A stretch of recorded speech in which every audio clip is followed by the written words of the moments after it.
Hey guys, tonight we're diving into something you think you understand. The life of a retail cashier. You've seen them countless times, scanning barcodes, asking paper or plastic, forcing smiles while you tap your foot impatiently because the line is moving too slow. You might think it's easy money. Just stand there, scan some items, collect a paycheck, right? Wrong, dead wrong. What you don't see is the psychological warfare, the physical torture disguised as customer service, and the soul-crushing reality that would break most people within hours. Behind that forced smile is someone enduring conditions that would make medieval peasants grateful for their simple lives. So, before you get comfortable, take a moment to like this video and subscribe, but only if you genuinely enjoy what I do here. And let me know in the comments where you're tuning in from and what time it is for you. It's always fascinating to see who's joining us from around the world. Now dim the lights, maybe turn on a fan for that soft background hum, and let's ease into tonight's journey together. Congratulations, you've just clocked in for your 8-hour shift at a major retail chain. The good news, you have a job. The bad news, you're about to discover why the annual turnover rate for retail cashiers is 75%, and why most people quit within their first 3 months. Welcome to hell with a name tag. Your day begins at 6:55 a.m., 5 minutes before your official start time, because arriving exactly on time is considered late in retail culture. You're standing behind register number 7, and already your feet are sending warning signals to your brain. That's because you'll be standing on concrete floors for the next 8 hours straight. No sitting allowed, ever. Corporate policy across virtually every major retailer strictly forbids cashiers from sitting, even during slow periods. The reasoning? It looks unprofessional to customers. So while customers lean on their carts, shift their weight, and complain about standing in line for 3 minutes, you're expected to remain upright and alert for 480 minutes straight. Those anti-fatigue mats you might see in some stores. They're about as effective as putting a band-aid on a bullet wound. Most are thin pieces of rubber that compress flat within the first hour, leaving you standing on what might as well be decorated concrete. By hour 2, your lower back starts to ache.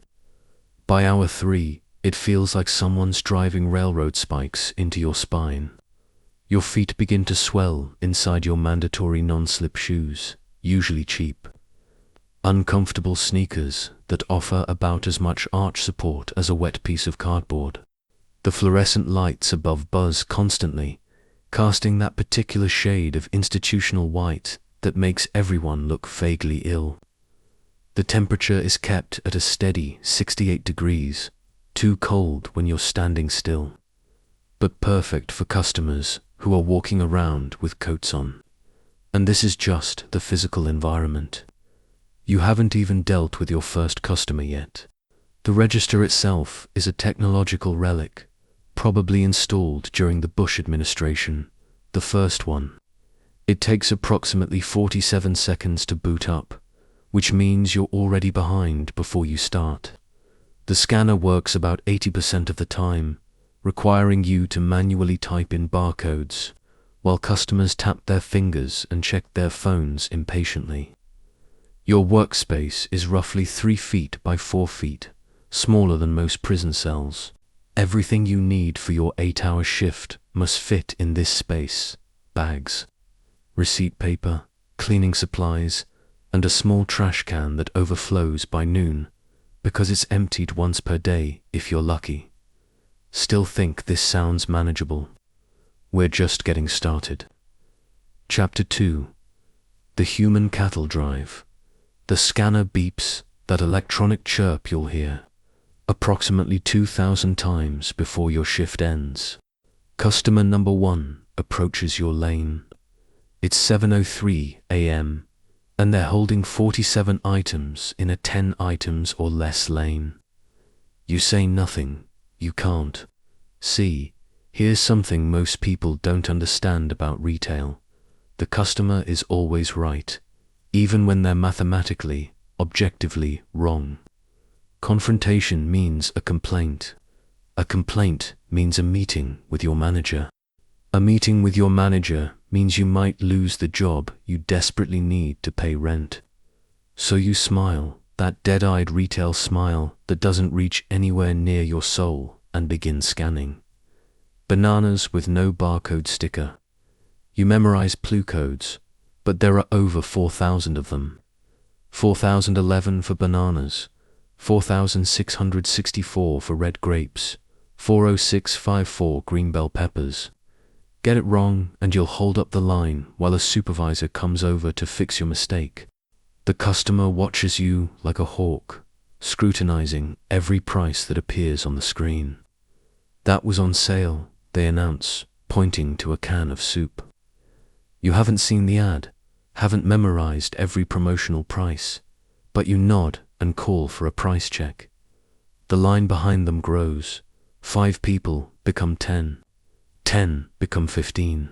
Each person in line is now staring at you with increasing irritation, as if you personally decided to make that soup the wrong price. The customer service desk is busy. Your supervisor is dealing with another crisis. You wait and wait. The customers in line begin to shift their weight, check their phones, and emit those particular sighs that retail workers know well. The I single quotes, M-about-2-complain-2- your manager sigh. Some switch to other lanes, shooting you dirty looks as they leave, as if you're personally responsible for ruining their morning. Finally, a supervisor arrives. The soup was indeed on sale for members of the store's loyalty program, which this customer doesn't have, but they insist they signed up last week and the system must be wrong. The supervisor, wanting to avoid further delay, overrides the price anyway. You've now spent 8 minutes on one customer, and it's 7:11 a.m. 7 hours and 49 minutes to go. But here's where it gets really fun. Your register tracks everything. Scan speed, transaction time, items per minute, idle time between customers. Corporate has determined that an efficient cashier should process 18 items per minute. The system doesn't account for price checks, difficult barcodes, customer conversations, or the fact that some items require age verification that slows everything down. Fall below the metrics too often, and you'll receive coaching. Keep falling below them, and you'll receive discipline. Continue falling below them, and you'll receive your walking papers. Welcome to the human cattle drive, where you're both the cattle and the herder. Chapter 3: The Memorization Olympics. Think cashiering is just mindless scanning. Think again. You're about to become a walking encyclopedia of retail knowledge, whether you want to or not. First, there are the clue codes I mentioned, over 4,000 for digit numbers you need to memorize for produce items. But that's just the beginning. You also need to know which items require ID checks, alcohol, tobacco, cold medicine, spray paint, and about 200 other items. Age restrictions for different products, 18 for tobacco, 21 for alcohol, but somehow 16 for energy drinks. Which coupons can be stacked, which are store-specific, and which expired last Tuesday. Return policies that change based on the item, payment method, and day of the week. Store credit policies, price match policies, and rain check procedures. The location of every item in a 180,000 square foot store because customers assume you're a human. GPS, the produce section alone is a nightmare. Customers bring you bags of mysterious green vegetables and expect you to know whether they're paying for kale at $2.99 per pound or collard greens at $1.49 per pound. Get it wrong, and either the store loses money or the customer pays too much, both of which somehow become your fault. Then there are the sale prices. Current promotions change weekly, sometimes daily. Buy 2, get 1 free becomes buy 3, get the 4th for 50% off on Tuesday. The energy drinks that were $2 for $3 yesterday are now $1.89 each today. But only with a store loyalty card, and only for the 16-ounce size, not the 20-ounce size that looks identical. You're expected to know all of this information instantly, perfectly, while maintaining friendly conversation and hitting those scan speed metrics. No pressure, but wait, there's more. You also need to master the ancient art of produce recognition. A customer approaches with 3 different types of onions: yellow, white, and red. They're all different prices. Another customer has both regular and organic bananas mixed together. Organic costs twice as much, but they look nearly identical. Mushrooms are particularly evil. Button mushrooms, baby bella mushrooms, portobello mushrooms, shiitake mushrooms, all different clue codes, all looking suspiciously similar to your untrained eye. Make the wrong choice, and you'll either overcharge a customer complaint to manager or undercharge them. Loss of store revenue, which also somehow becomes a complaint to your manager. And just when you think you've got the hang of it, corporate decides to reorganize the entire produce numbering system, and you get to start memorizing all over again. The training for all of this: a 4-hour computer module and a prayer. Chapter 4: The Hierarchy of Helplessness. Let's talk about power dynamics, because in retail, you're at the very bottom of a very steep pyramid, and everyone above you seems to enjoy reminding you of that fact. At the top sits corporate, a mysterious entity in some glass building thousands of miles away, populated by people who probably haven't set foot in a retail store since the 1990s. They make the policies that govern your every move, from how long you're allowed to spend in the bathroom tracked by your register login times, to the exact phrasing you must use when greeting customers. Below corporate are the regional managers, district managers, and store managers, layers of bureaucracy that exist primarily to ensure that corporate's increasingly ridiculous policies are enforced at the ground level. Your direct supervisor is usually an assistant manager, often someone who started as a cashier themselves and now exists in retail.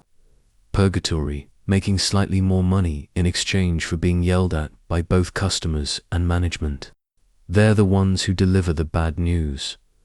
Corporate says we can't accept returns without receipts anymore. Effective immediately.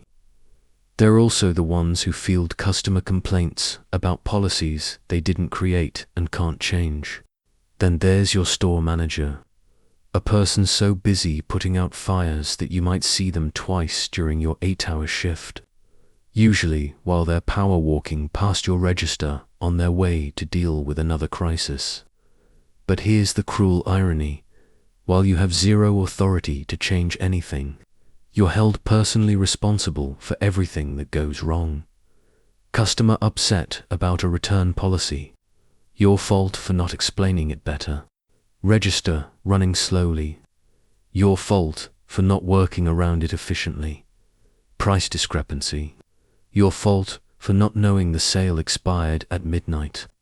You can't authorize discounts, can't override prices without a supervisor, can't accept returns over $20, can't process rain checks, and can't make exceptions to any policy for any reason. But you're expected to handle every customer complaint as if you personally designed the system that's frustrating them. And if you dare to say, "I don't know," or "I can't do that," you'll hear the retail customer's favorite phrase: "Well, can you get me someone who can?" As if you've been deliberately withholding your secret management powers just to ruin their day. The power you do have. You can decide whether to double bag someone's groceries, That's about it. Chapter 5. The Customer Gauntlet. Now, let's talk about the people who make your job either tolerable or absolutely miserable. The customers. And friend, there are some real characters out there. First, you have the phone zombies. People who approach your register while having loud conversations on their phones. They don't acknowledge your greeting, don't respond to questions about bags or receipts, and get visibly annoyed if you interrupt their call to ask whether they want paper or plastic. When their total comes up, they hold up one finger in the universal wait gesture while continuing their conversation about their cousin's divorce drama. Then there are the extreme couponers, armed with binders full of printed coupons that may or may not be legitimate. They'll spend 45 minutes in your lane trying to use 17 different coupons for products they're clearly not buying, arguing that the buy 3 Tide detergents, get $2 off coupon should apply to their single bottle of dish soap because they're both cleaning products. The lottery addicts are a special breed. They'll spend $87 on scratch-off tickets, lose everything, then spend another $43 trying to win back their losses. They know the odds roughly equivalent to being struck by lightning while being attacked by a shark, but they're convinced that today is their lucky day. They'll hold up a line of 12 people while carefully selecting their numbers and examining each ticket before deciding to buy more. Don't forget the produce anarchists, customers who bag their own fruits and vegetables with absolutely no regard for weight or logic.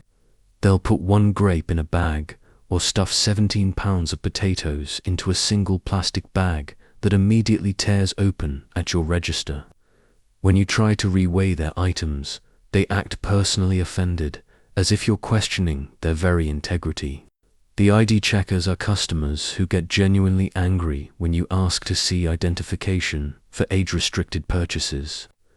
Do I look like I'm under 21?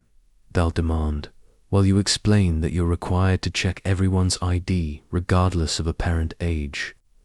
They'll argue with you as if you personally wrote the laws governing alcohol sales, and threaten to never shop here again because you're following federal regulations. But the absolute worst are the policy warriors, customers who know just enough about store policies to be dangerous. They'll argue that the customer is always right while demanding that you accept a clearly fraudulent return, or insist that they know the manager personally and he always makes exceptions for them. They've memorized corporate phone numbers and threaten to call them over a 50-cent price discrepancy. And here's the thing that really gets to you after a while. These aren't isolated incidents.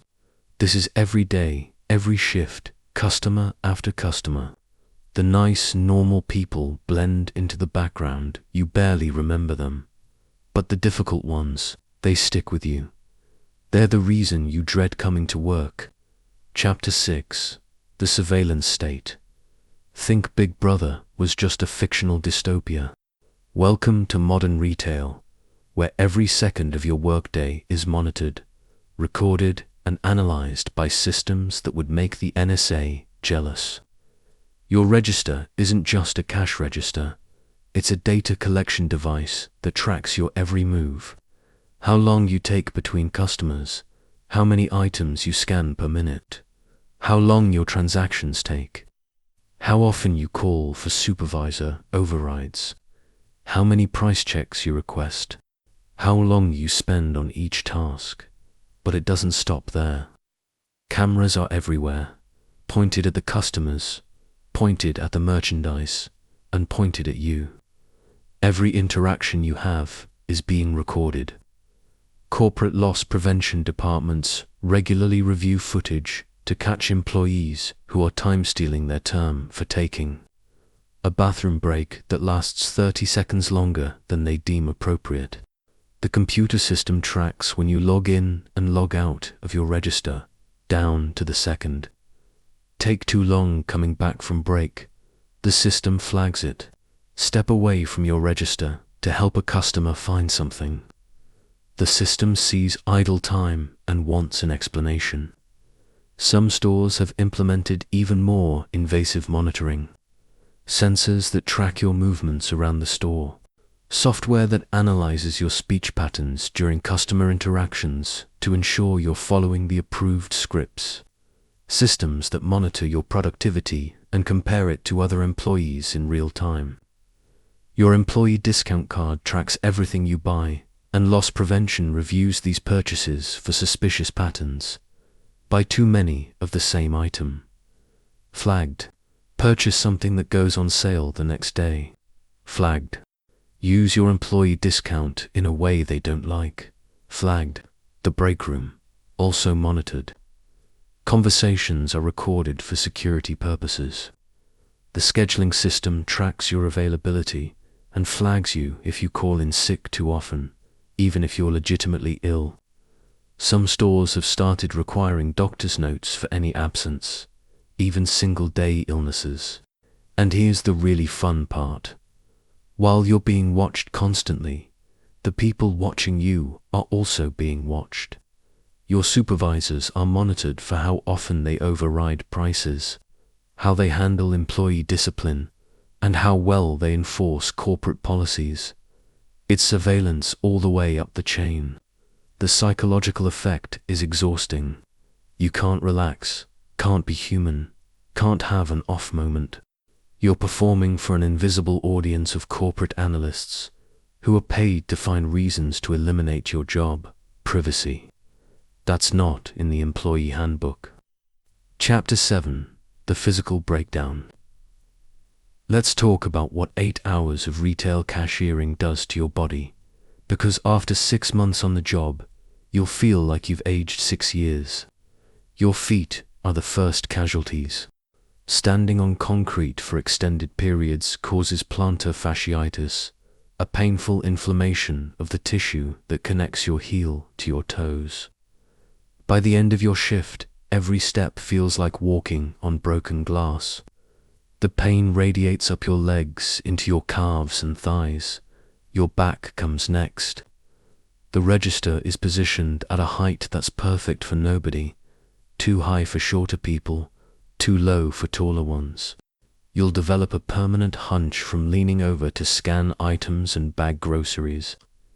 Lower back pain becomes your constant companion, sometimes shooting down your legs or up into your shoulders.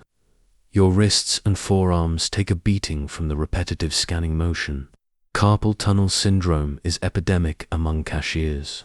The same grabbing, twisting, scanning motion performed thousands of times per day wreaks havoc on the delicate nerves and tendons in your hands and arms. The fluorescent lights trigger headaches and eye strain. The constant beeping of registers creates a low-level stress response that never fully goes away. Some cashiers develop a Pavlovian response to scanner beeps. Hearing them in grocery stores on their days off makes them physically anxious. Your voice suffers too. Saying the same greetings hundreds of times per day, often speaking loudly over background noise, leaves many cashiers with chronic hoarseness or vocal strain. The fake, cheerful voice you're required to use is physically exhausting to maintain. Sleep becomes elusive. The combination of physical pain, mental stress, and irregular scheduling disrupts your natural sleep patterns. Many retail workers rely on over-the-counter pain medications just to function, leading to long-term health consequences. And here's the kicker. Retail jobs rarely provide adequate health insurance. So, while the job is literally destroying your body, you can't afford to see a doctor about the problems it's causing. You work through the pain because you need the paycheck, which makes the problems worse, which makes you need the job even more to pay for treatments you can't afford. The average retail worker quits, not because they find something better, but because their body gives out before their spirit does. Chapter 8. The Mental Minefield. Physical pain is one thing, but the psychological toll of retail cashiering is what really breaks people. Every day, You're subjected to a special kind of psychological warfare that would be considered torture in any other context. First, there's the constant micro-humiliation. Customers treat you as if you're not quite human, talking over you, ignoring your greetings, discussing you in third person while you're standing right there. She's so slow, they'll tell their companions, as if you can't hear them. You become furniture that occasionally needs to respond to questions. The emotional labor is crushing. You're required to be perpetually cheerful, helpful, and accommodating, no matter how you're treated. Having a bad day? Too bad, smile anyway. Customers screaming at you over a store policy you didn't create. Take it with grace and apologize. Someone treats you like garbage. Thank them for shopping with you and invite them back. You develop what psychologists call emotional dissonance, the stress that comes from constantly displaying emotions. You don't feel. Your face says happy to help, while your brain screams, get me out of here. Over time, this creates a sense of disconnection from your own emotions and identity. The powerlessness is particularly strong. You're yelled at for policies you can't change, blamed for problems you didn't cause, and expected to fix situations that are completely outside your control. Every day brings fresh evidence that your opinions, feelings, and well-being don't matter to anyone. The constant rejection wears you down. Customers who ignore your greetings, brush off your attempts to help, or treat you with visible disdain. After being treated as invisible or inferior hundreds of times per day, it starts to affect how you see yourself. Many cashiers develop anxiety disorders, depression, or both. The combination of job insecurity, low wages, difficult customers, and constant surveillance creates a perfect storm of chronic stress. Some people start having panic attacks at work, or crying in the bathroom during breaks. The Stockholm Syndrome of retail is real. After a while, you start to internalize the idea that maybe customers have the right to treat you poorly. Maybe you are just a cashier. Maybe this is all you deserve. And the scariest part, after months or years of this treatment, it becomes normal. You forget that there's any other way to live. Chapter 9, The Schedule Roulette. Think a normal work schedule means working Monday through Friday, 9 to 5. Welcome to retail scheduling, where your life is planned by a computer algorithm that has zero regard for your humanity. Your schedule changes every week, sometimes every few days. Monday you might work 6 a.m. to 2 p.m. Wednesday could be 2 p.m. to 10 p.m. Friday might be a kloppen, closing the store at 10 p.m. and opening it again at 6 a.m. the next day. Sunday, maybe you're off, or maybe you're working a split shift with 4 hours in the morning and 3 hours in the evening. The scheduling software is designed to maximize corporate profits, not employee well-being. It tracks sales patterns and customer traffic to ensure adequate coverage during busy times. But it doesn't care if the resulting schedule makes it impossible for you to maintain relationships, attend school, or hold a second job. You'll regularly get your schedule less than a week in advance, making it impossible to plan anything. Want to make dinner plans with friends? Hope they're free whenever retail scheduling roulette lands on your days off. Have a doctor's appointment. Better hope it doesn't conflict with a shift you don't know about yet. The flexibility that retail jobs supposedly offer is actually inflexibility disguised with fancy language. You're expected to be available whenever they need you, but they're not expected to provide you with consistent hours or income. Want to request time off for a family wedding?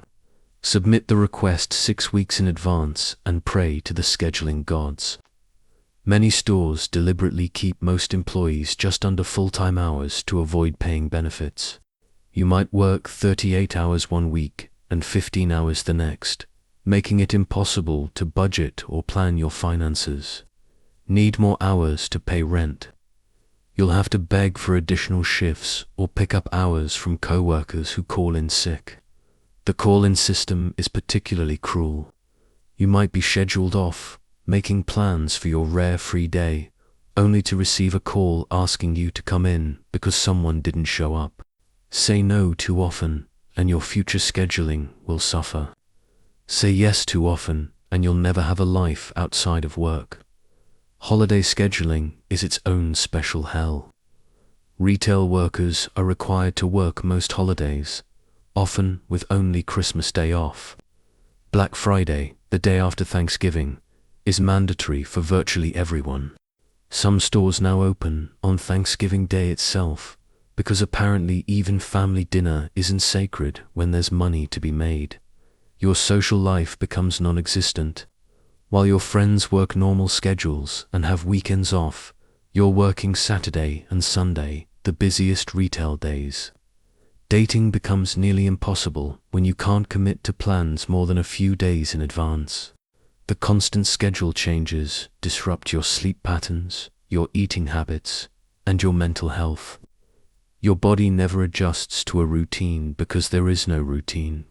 You're always tired, always off balance, always trying to catch up with a life that's being scheduled by someone else. Chapter 10: The Poverty Wages. Let's talk money, specifically, how little of it you'll make working as a retail cashier, and how that impacts every aspect of your existence. The federal minimum wage is $7.25 per hour, unchanged since 2009. Many retail giants pay exactly this amount because they're not required to pay more. At 40 hours per week, which you probably won't get consistently, that's $290 before taxes. After taxes, Social Security, and Medicare deductions, you're looking at maybe $230 take-home pay for a full week of work. But remember, you're not getting 40 hours consistently. Most retail employers keep cashiers at 25 to 35 hours per week to avoid paying benefits. So your weekly take-home is more likely around $150 to $200. That's $600 to $800 per month, assuming you never get sick and never have your hours cut. Now let's look at basic living expenses. The average rent for a one-bedroom apartment in the United States is over $1,000 per month. That means your entire income wouldn't even cover housing, let alone food, transportation, utilities, or anything else you need to survive. So you become a master of survival economics. You have roommates, multiple roommates, because splitting rent for ways might make it affordable. You shop exclusively at discount stores, buying generic everything. You eat a lot of pasta, rice and beans because they're cheap and filling. Your car, if you have one, is probably held together with prayer and duct tape because you can't afford repairs. Many retail workers rely on public transportation, which adds hours to their commutes and limits their job opportunities to areas served by bus routes. Healthcare, that's a luxury you can't afford.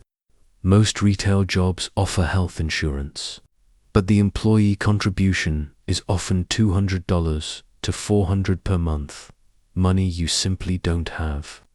So you go without insurance and pray you don't get sick or injured. The poverty trap is real. You need a car to get to work, but you can't afford a car on retail wages. You need professional clothes for interviews, but you can't afford new clothes. You need skills training to get a better job, but you can't afford school and don't have time because you're working constantly just to survive. Credit becomes a necessity, not a choice. You put groceries on credit cards because your paycheck doesn't stretch to the end of the month. The debt accumulates, the interest compounds, and you get deeper into the hole. The psychological impact of financial stress is devastating. You're constantly calculating, can I afford this? Should I skip lunch to save money? Is that noise in my car something expensive? The stress of never having enough money affects your sleep, your health, and your relationships. And here's the cruelest irony of all. You're working for companies that make billions in profits while paying you wages that require government assistance to supplement. Your tax dollars subsidize the low wages of profitable corporations through food stamps, Medicaid, and housing assistance. You're not just poor, you're working poor, which somehow makes it worse. Chapter 11. The Endless Day. It's hour 6 of your 8-hour shift, and time has become a cruel, crawling entity that seems to move backward. Your feet are screaming, your back is locked in a permanent ache, and you've smiled so much your face muscles are cramping. The lunch rush is finally over, but that just means you're entering the dead zone, those long stretches where customers trickle in, one by one, leaving you standing there with nothing to do but think about how much time is left. Except you're not allowed to just stand there. Corporate has thoughtfully provided you with busy work to fill the downtime. Face products, stock bags, wipe down the register, clean the belt, organize the impulse items, check the receipt paper. Do all of this while remaining alert for customers, because if someone approaches your register and you're not immediately available with a smile, that's a customer service failure. The background music, the same 40-song playlist that repeats every 3 hours, has become a form of audio torture. You could recite every lyric to every song, and you've started to hear them in your dreams. The song that was mildly annoying this morning is now triggering actual rage responses. Your brain begins to play tricks on you. You start calculating your hourly wage down to the minute. At $7.25 per hour, you make 12 cents per minute. Every minute feels like an hour, but every hour only earns you enough to buy a candy bar. The clock on your register becomes your obsession. You check it constantly, convinced that time is moving more slowly than usual. 2:47 p.m. Check again in what feels like 20 minutes. 2:51 p.m.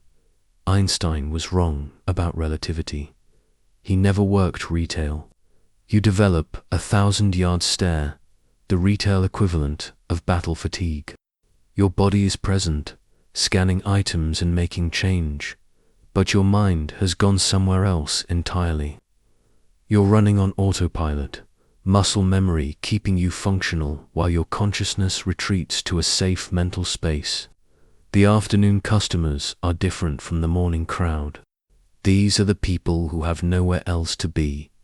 Retirees who want to discuss the weather for 10 minutes. Unemployed individuals stretching their shopping into a social activity. Teenagers who treat your store like their personal hangout space. Each transaction becomes a small eternity. The customer who takes 5 minutes to find exact change. The person who wants to pay for a $47 purchase with a $100 bill and gets annoyed when you don't have enough small bills to make change.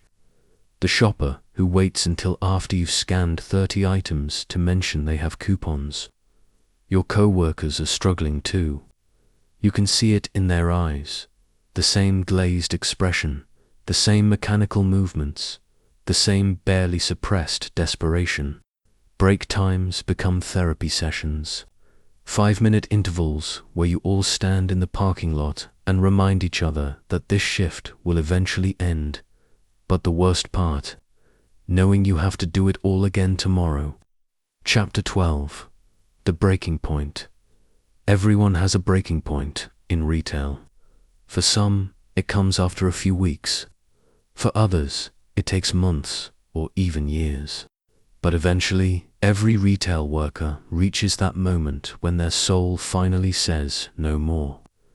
Maybe it's the customer who screams at you over a $2 price difference, calling you stupid and threatening your job.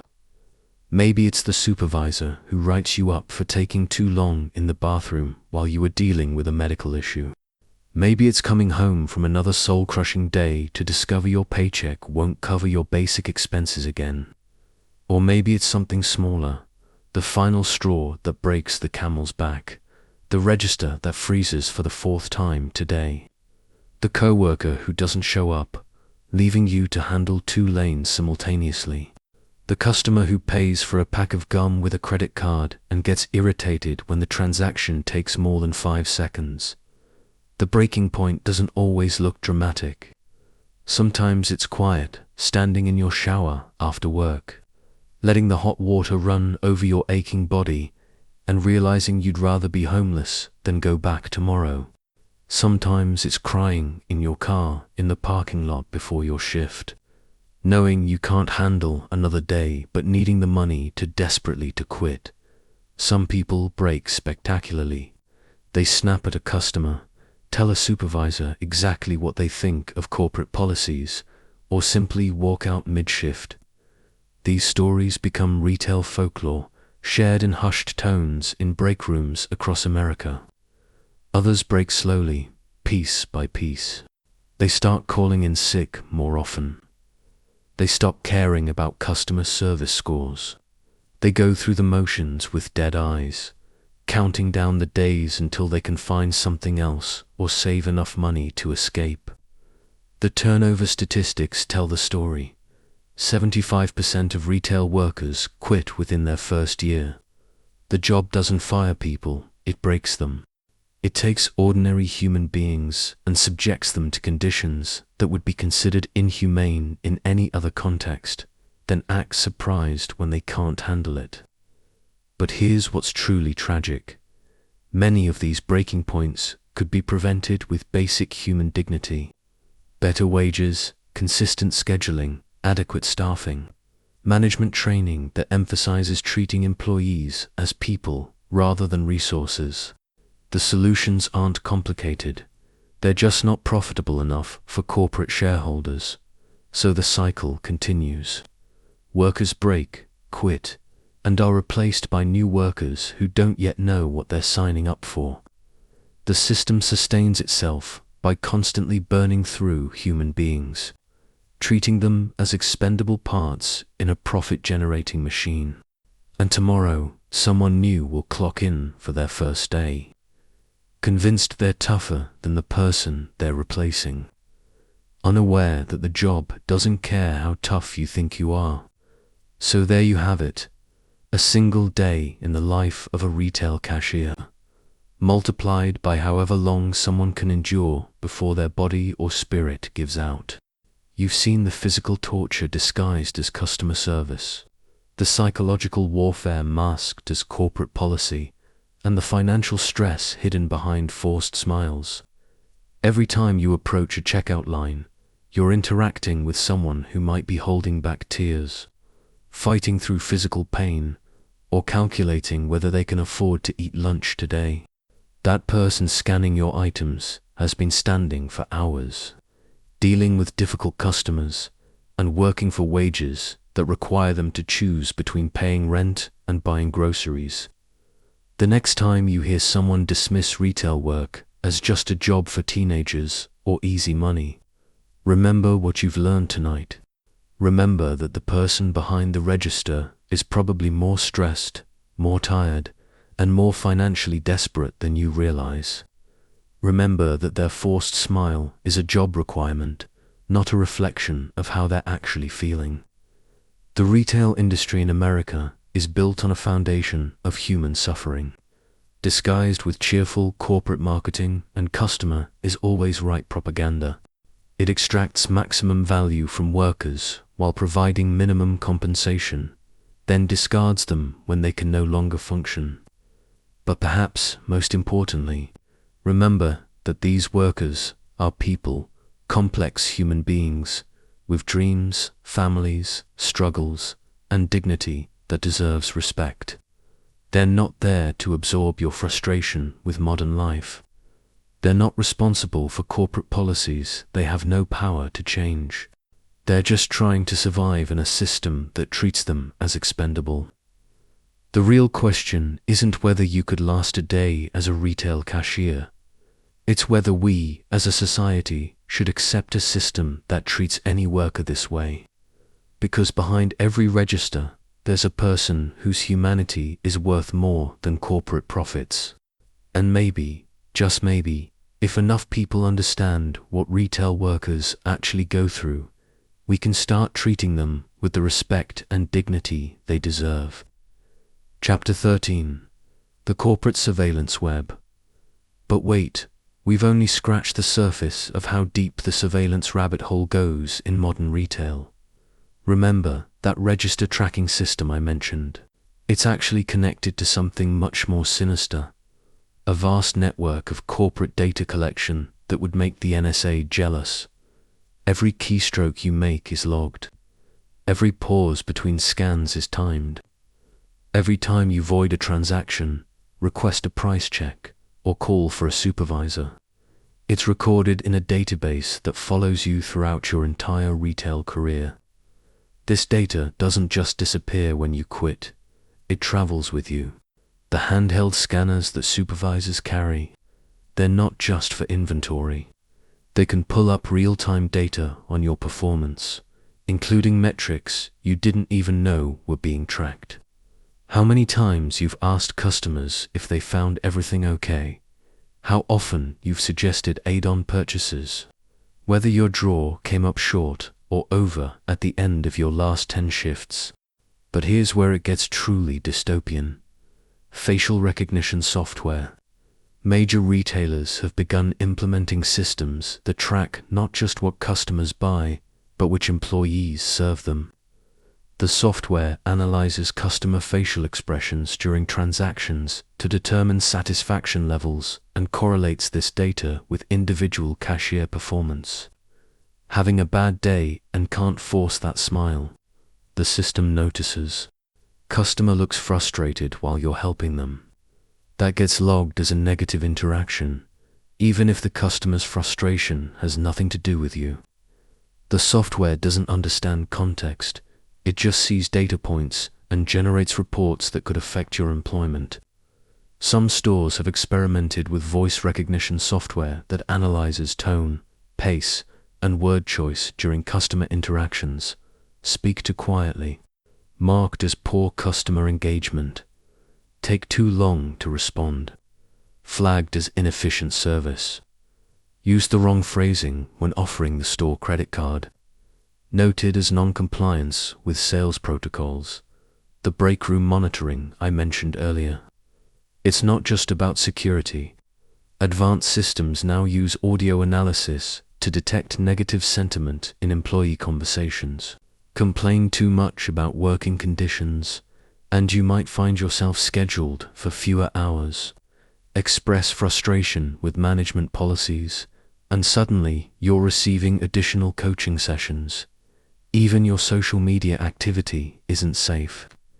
Many major retailers now monitor employee social media accounts for mentions of the company, complaints about work, or behavior that might reflect poorly on the brand. Post a photo of yourself at a party. If corporate decides it doesn't align with their family-friendly image, you could face disciplinary action. The employee parking lot is monitored too. License plate readers track when you arrive and leave, comparing this data to your scheduled shifts. Arrive 5 minutes late. It's logged. Leave immediately when your shift ends instead of staying to help with closing tasks. Noted as lack of team spirit. And here's the most chilling part.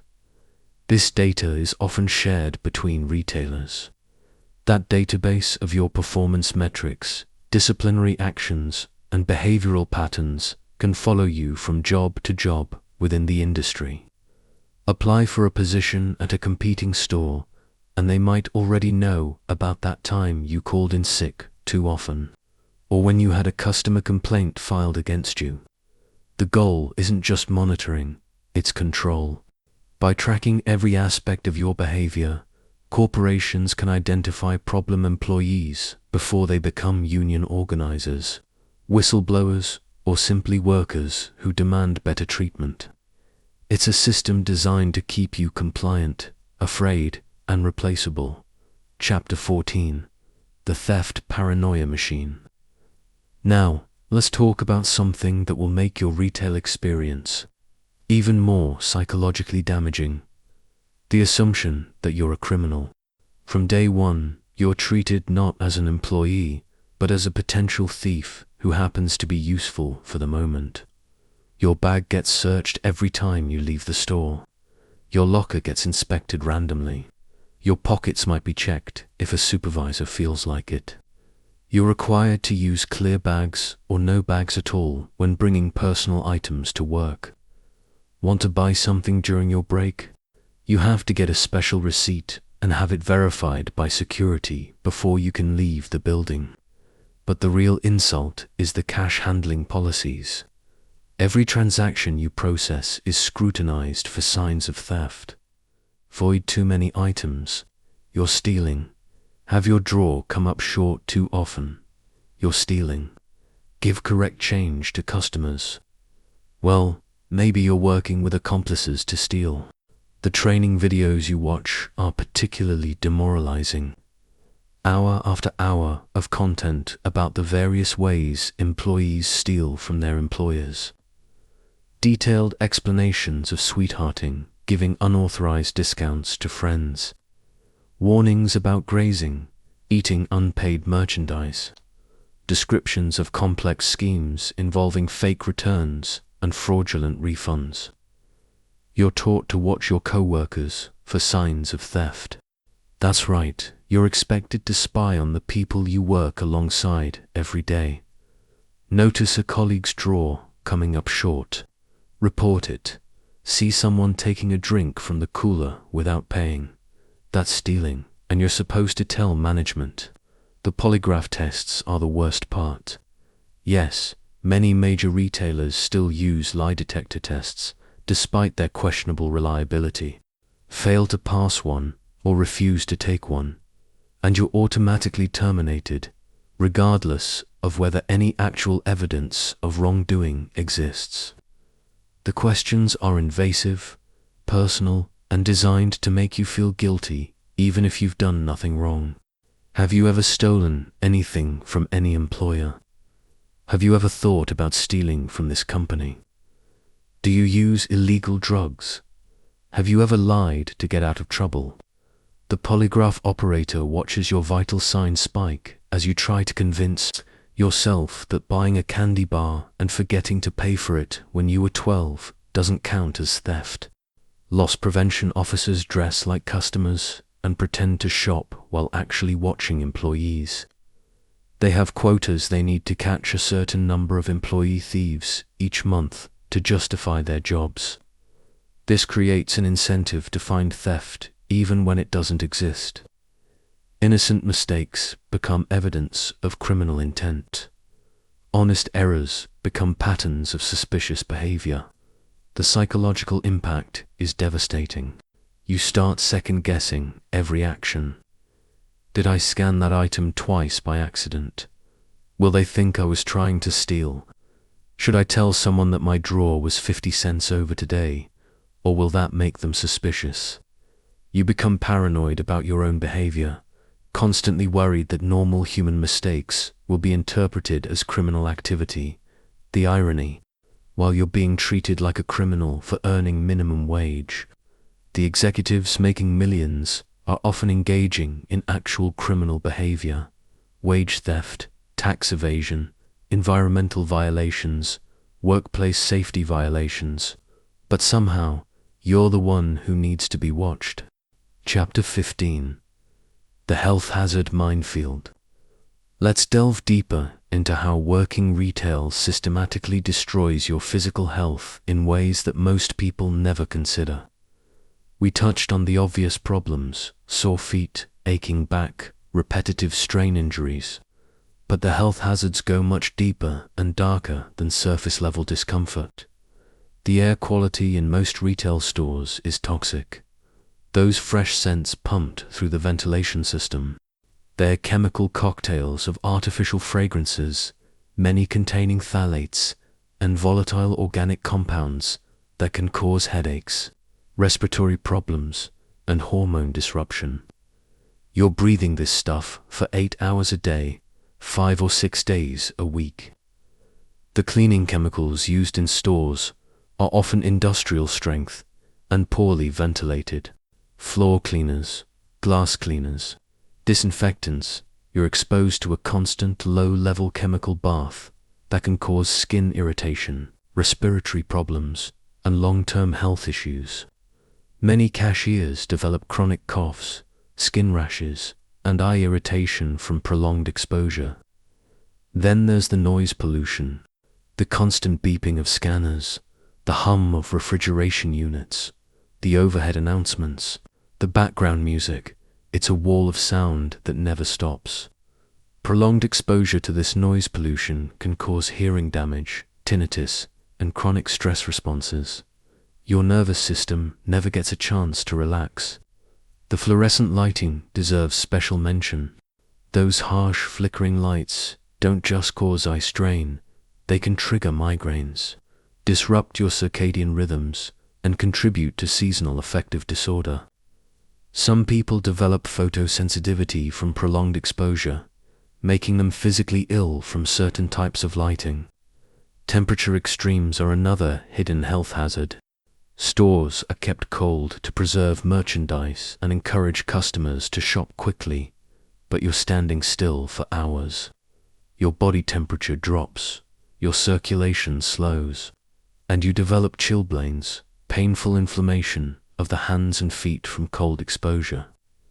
In summer, the contrast between the air-conditioned store and the outside heat creates thermal shock that can trigger respiratory problems. The ergonomics of retail work are deliberately ignored. Registers are positioned at heights that accommodate the average customer, not the employee who uses them all day. This forces you into unnatural postures that create musculoskeletal problems throughout your body. Carpal tunnel syndrome, tendinitis, and chronic back pain aren't just common, they're practically inevitable. But here's the really insidious part. Most of these health problems develop slowly, over months or years. You don't realize what's happening until the damage is done. That chronic cough you've developed, that's from breathing cleaning chemicals for 2 years. The joint pain that keeps you awake at night, that's from standing on concrete for thousands of hours. And remember, most retail workers don't have health insurance, so these job-related health problems go untreated. You develop chronic conditions that affect your quality of life for years after you leave retail, all for wages that barely cover basic living expenses. The workers' compensation system is designed to deny claims. Prove that your carpal tunnel syndrome came from scanning barcodes and not from some other activity. Prove that your chronic back pain is from standing at a register and not from something you did at home. The burden of proof is on you, and most retail workers don't have the resources to fight corporate lawyers. Chapter 16. The Customer Psychological Profile. Now that we've established the surveillance, theft, paranoia, and health hazards, let's dive deeper into the psychological warfare that customers often unconsciously wage against retail workers. These aren't just difficult customers. These are people whose behavior patterns would be considered abusive in any other context. The narcissistic royalty. These customers genuinely believe that paying for merchandise makes them temporarily superior to the person serving them. They snap their fingers to get your attention, refer to you in third person while you're standing right there, and expect you to drop everything to cater to their every whim. She needs to check me out first. I'm in a hurry, they'll announce to your supervisor, as if their time is more valuable than everyone else's. The emotional vampires. These are customers who use retail workers as unpaid therapists. They'll spend 20 minutes telling you about their divorce, their health problems, their financial struggles, or their family drama, while a line of increasingly irritated customers grows behind them. You're expected to listen sympathetically while maintaining the pace of service. An impossible balance that leaves you emotionally drained. The power trip addicts. These customers have discovered that threatening to complain to management gives them power over you. and they abuse it relentlessly. They'll make unreasonable demands, then threaten to speak to your manager when you can't comply.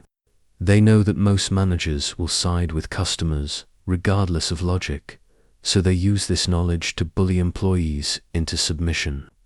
The bargain terrorists, not content with sale prices, these customers try to negotiate every transaction as if you're running a flea market. Can you give me a discount on this? What's the best price you can do? The other store sells this cheaper.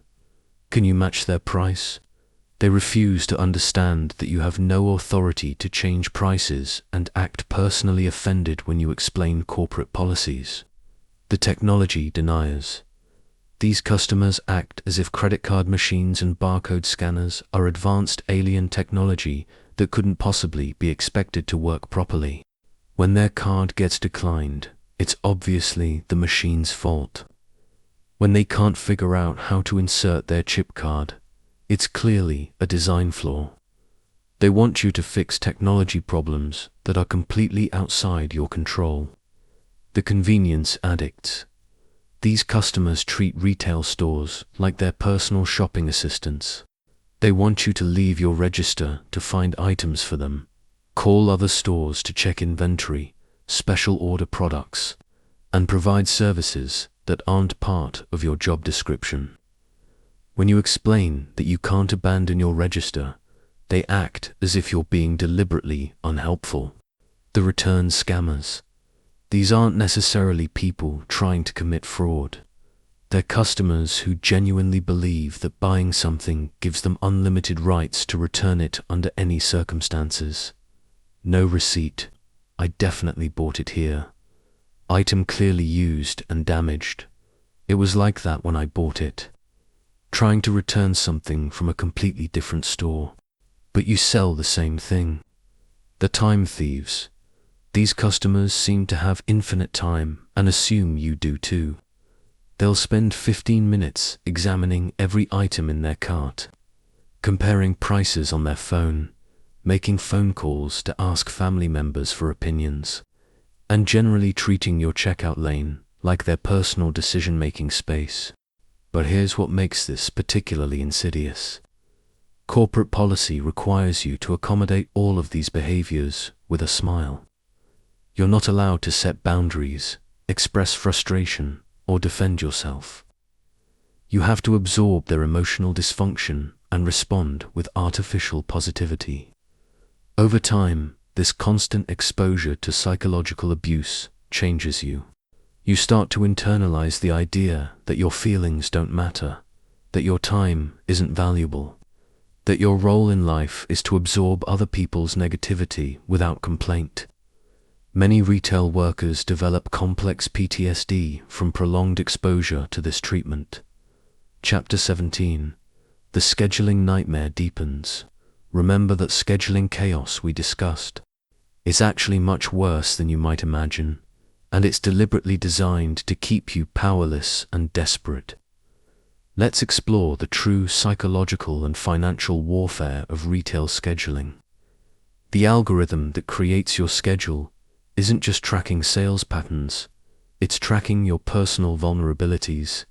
Need health insurance? They'll keep you just under the hour threshold required for benefits. Have a second job? They'll deliberately schedule you at times that conflict with your other employment. Going to school? Your shifts will mysteriously always fall during class times. The on-call system is particularly cruel. You're scheduled to be on call for certain shifts, meaning you have to keep your entire day free in case they need you. But you only get paid if you're actually called in. It's like being on house arrest without compensation. You can't make other plans, can't take another job, can't have a life, but you also can't count on the income. Split shifts are another form of scheduling torture. You'll work 6 a.m. to 10 a.m., then have to come back for 6 p.m. to 10 p.m. This destroys your entire day while only paying you for 8 hours. You can't do anything meaningful during the break because you have to return to work, but the day is too broken up to be productive at home. The clock-in shifts are legendary in retail, closing the store at 11 p.m. and opening it again at 6 a.m. the next day. This gives you theoretically enough time to get home, sleep for a few hours, and return, but in reality, it's impossible to decompress from one shift and prepare for the next. You're constantly exhausted, your sleep schedule is destroyed, and your performance suffers. Holiday scheduling becomes a form of seasonal depression.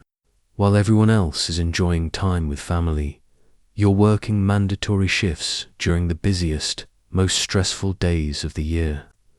Black Friday, Christmas Eve, New Year's Day, forget about traditions or family gatherings. Retail doesn't recognize holidays as days off. It sees them as maximum profit opportunities. The scheduling software deliberately creates understaffing situations. It calculates the absolute minimum number of employees needed to avoid complete disaster and schedules exactly that many people. No buffer for sick calls, no accommodation for unexpected rushes, no consideration for human limitations. When someone inevitably calls in sick or quits without notice, the remaining employees are expected to pick up the slack without additional compensation. Availability manipulation is a constant threat. Request too many days off, and your future scheduling will be reduced. Need consistent hours for budgeting purposes.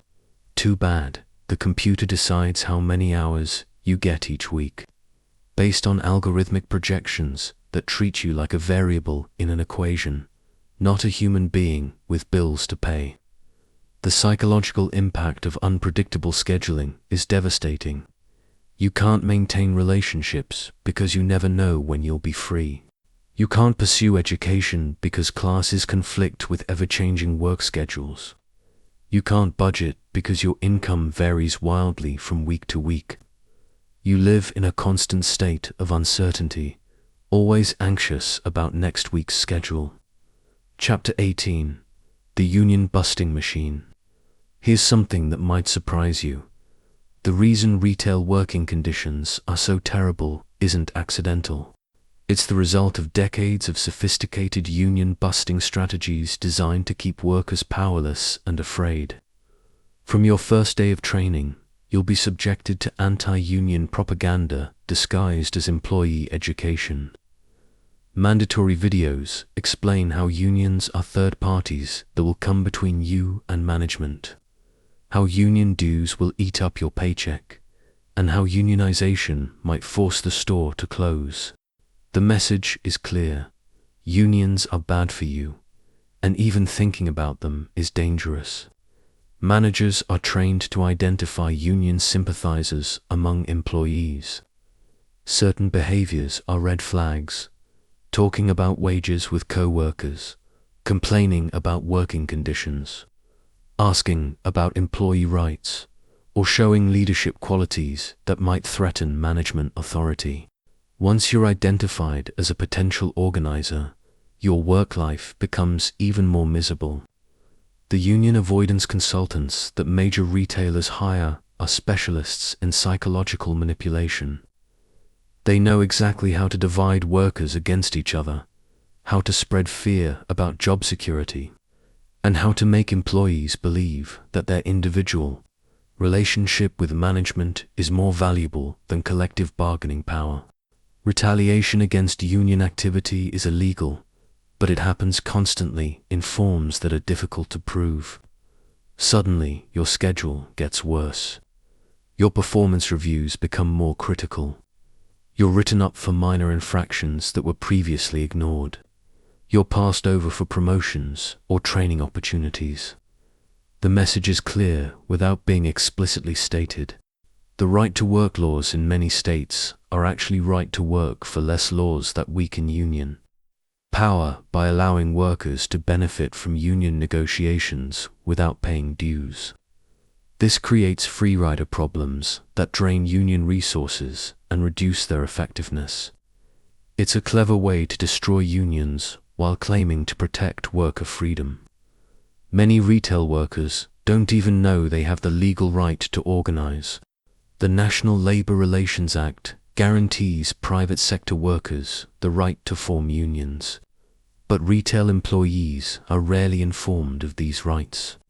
When they try to exercise them, they're often told by management that they'll be fired, which is illegal, but happens anyway because most workers can't afford to fight it in court. The few successful retail unionization efforts are met with immediate corporate retaliation. Stores suddenly become unprofitable and close. Hours are cut across the board. Benefits are reduced. The company would rather lose money than allow a union to gain a foothold that might spread to other locations. Meanwhile, corporate executives enjoy benefits that retail workers can only dream of: generous health insurance, retirement plans, stock options, paid vacation, sick leave, and job security. The contrast is stark and intentional. It reinforces the class divide between management and workers. Chapter 19. The Inventory Prison. Let's talk about a part of retail work that customers never see but that makes your job infinitely more complicated: inventory management. This isn't just about counting products. It's about being held personally responsible for the mysterious disappearance of merchandise you have no control over. Every item that goes missing from the store comes out of something called shrink, the difference between what the computer says should be there and what's actually on the shelves. Shrink is caused by theft, damage, administrative errors, and vendor mistakes. But guess who gets blamed when the numbers don't match? That's right, the employees. Your register tracks not just sales, but every transaction that involves removing items from inventory. Void a transaction because a customer changed their mind. That creates a variance that needs to be explained. Have to mark something as damaged because a customer dropped it. You're now part of the shrink problem. Process a return without following the exact protocol. Congratulations, you've just created an inventory discrepancy. The cycle counts are particularly nightmarish. These are surprise audits where management randomly selects sections of the store to be counted and compared against computer records. If the physical count doesn't match the computer, someone needs to be held accountable. And since computers are apparently infallible in the retail world, the blame always falls on human error. Here's where it gets really unfair. You're responsible for inventory you have no control over. Vendors make delivery mistakes. Shipping departments send wrong quantities. Warehouse workers miscount products. But when the store's inventory doesn't match the computer, it's somehow your fault for not noticing and correcting everyone else's errors. The surveillance around inventory is particularly intense. Cameras monitor stockrooms, employee break areas, and delivery zones. Loss prevention officers track patterns of inventory discrepancies and correlate them with employee schedules. Work on days when shrink numbers are high. You're now a suspect in theft investigations. Product recalls create additional nightmares. When manufacturers recall items for safety reasons, stores have to remove them from shelves and track down every unit.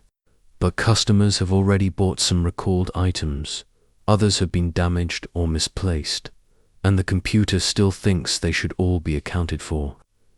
Guess who's responsible for explaining the missing units? Seasonal inventory changes are exercises in futility. Halloween decorations become Christmas merchandise, becomes Valentine's Day gifts, becomes Easter candy.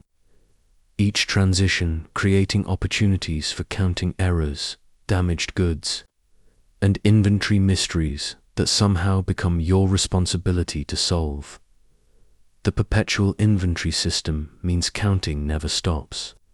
While you're trying to serve customers, you're also expected to verify quantities, update system counts, and investigate discrepancies. It's like being an accountant, detective, and cashier all at the same time, for minimum wage. Chapter 20. The Emotional Labor Factory. We've touched on the fake smiles and forced cheerfulness, but let's dive deeper into the emotional labor required for retail work. The exhausting performance of emotions you don't feel for the benefit of people who often don't deserve it. You're not just selling products, you're selling an experience. Every interaction must convey warmth, helpfulness, and genuine care, regardless of how you actually feel. Having the worst day of your life, smile anyway. Dealing with personal tragedy, your customers shouldn't know. Feeling sick, enthusiasm is still required. The emotional scripts are detailed and mandatory. Hi, welcome to store name. How are you doing today? Did you find everything you were looking for? Would you like to save 10% today by signing up for our store credit card? Thank you for shopping with us, and have a great day. Deviate from these scripts, and you'll be coached on proper customer interaction. But here's the cruel irony. Customers often respond to genuine enthusiasm with suspicion or irritation. They know you're being paid to be nice, so your forced cheerfulness feels fake to them because it is. Yet if you dial back the performance to more natural levels, management considers it poor customer service. The emotional dissonance is crushing. Your face says one thing while your brain screams another. I'm happy to help you. You say to the customer who's been verbally abusing you for 5 minutes, have a wonderful day. You chirp at someone who just made you feel like garbage. The constant disconnect between your performed emotions and your real feelings creates a form of psychological splitting. Customer emotions become your responsibility to manage. Angry about a return policy, you need to calm them down. Frustrated with long lines, you need to make them feel better. Disappointed that an item is out of stock, you need to find a solution. You're an unpaid therapist, conflict mediator, and emotional support system for hundreds of strangers every day. The performance never stops, even during breaks. Customers recognize you in the parking lot, at other stores, in restaurants. You're always on because you never know when someone might see you and judge your employer based on your behavior. Your personal time becomes an extension of your work performance. Some customers specifically seek out opportunities to test your emotional resilience. They'll be deliberately difficult to see how you respond, push boundaries to watch you struggle, or create problems just to feel powerful. You're not allowed to defend yourself. You must absorb their dysfunction and respond with grace. The emotional labor extends to your co-workers too. You're expected to maintain team morale, cover for colleagues who are struggling, and present a united front even when management decisions make your job harder. Complain too much, and you're labeled a negative influence. Don't complain enough, and problems go unreported. Over time, this constant emotional performance changes your personality. You lose touch with your authentic emotional responses. You start to question whether your feelings are valid. You develop a reflexive, people-pleasing behavior that extends into your personal relationships. The fake smile becomes so automatic that you forget what your real one feels like. Chapter 21. The Technology Nightmare. Modern retail technology is supposedly designed to make your job easier. But in reality, it's often a source of constant frustration that makes every task more complicated than it needs to be. The point-of-sale system you're using was probably designed in the 1990s and has been patched, updated, and bandaged so many times that it barely functions. Simple tasks require multiple steps through confusing menus. Processing a return might require navigating through 7 different screens, each with its own rules and restrictions. The barcode scanners work about 70% of the time. When they don't, you have to manually type in the UPC code, but the font on product packages seems deliberately designed to be unreadable. Is that a 6 or an 8? A 0 or an O? Guess wrong, and you've just charged the customer for the wrong item, creating inventory discrepancies and potentially overcharging or undercharging. Credit card processing has become a minefield of compatibility issues. Chip cards that customers insert incorrectly, contactless payments that don't register, Apple Pay and Google Pay systems that work sometimes but not others. Each failure creates customer frustration that somehow becomes your fault, even though you have no control over the technology. The inventory management system is constantly out of sync with reality. The computer says there are 47 units of an item in stock, but you can't find any on the shelves. A customer wants to buy something that's physically in front of you, but the system says it's discontinued. Products that were received yesterday don't show up in the system for days, creating confusion and customer complaints. Software updates happen without warning or training. You come to work one day and discover that all the menus have moved. Procedures have changed, and nobody thought to inform the employees who actually use the system. You're expected to figure out the new processes while maintaining normal service levels and customer satisfaction.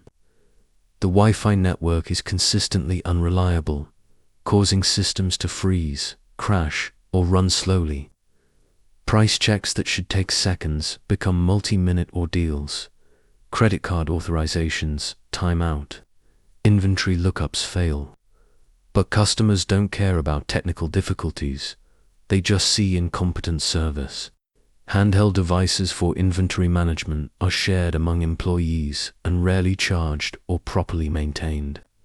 Dead batteries, cracked screens, and outdated software make simple tasks frustratingly difficult. You might spend more time troubleshooting technology than actually serving customers. The integration between different systems is practically non-existent. Information entered in one system doesn't automatically transfer to others, requiring manual data entry and creating opportunities for errors. A product recall in the safety system might not update the sales system, allowing customers to purchase items that should be removed from sale. Training on new technology is minimal or non-existent. You're handed a device and expected to figure it out through trial and error, often while customers wait impatiently. When you inevitably make mistakes due to lack of training, it's treated as a performance issue rather than a training failure. Chapter 22. The Workplace Injury Cover-Up. Here's something truly sinister about retail work: the systematic cover-up and denial of workplace injuries. Companies have turned preventing workers' compensation claims into a science, and you're the lab rat. When you inevitably hurt yourself, and you will, because retail work is physically demanding and often dangerous, reporting the injury becomes a bureaucratic nightmare designed to discourage claims. First, you have to convince your supervisor that your injury is real and work-related. They're trained to be skeptical and to find alternative explanations for your pain. Are you sure you didn't hurt your back at home? Have you had any recent exercise that might have caused this strain? Could this be related to a pre-existing condition? The interrogation begins immediately, designed to plant doubt about the work-related nature of your injury and to discourage you from pursuing a claim. If you persist in reporting the injury, you'll be sent to the company's chosen medical provider, usually an occupational health clinic that has financial relationships with your employer. These doctors are skilled at finding reasons why your injury isn't severe, isn't work-related, or doesn't require time off work. The medical examinations are perfunctory and dismissive. It's just a strain. Take some ibuprofen and you'll be fine. These things happen as we get older. The goal isn't to provide you with appropriate medical care.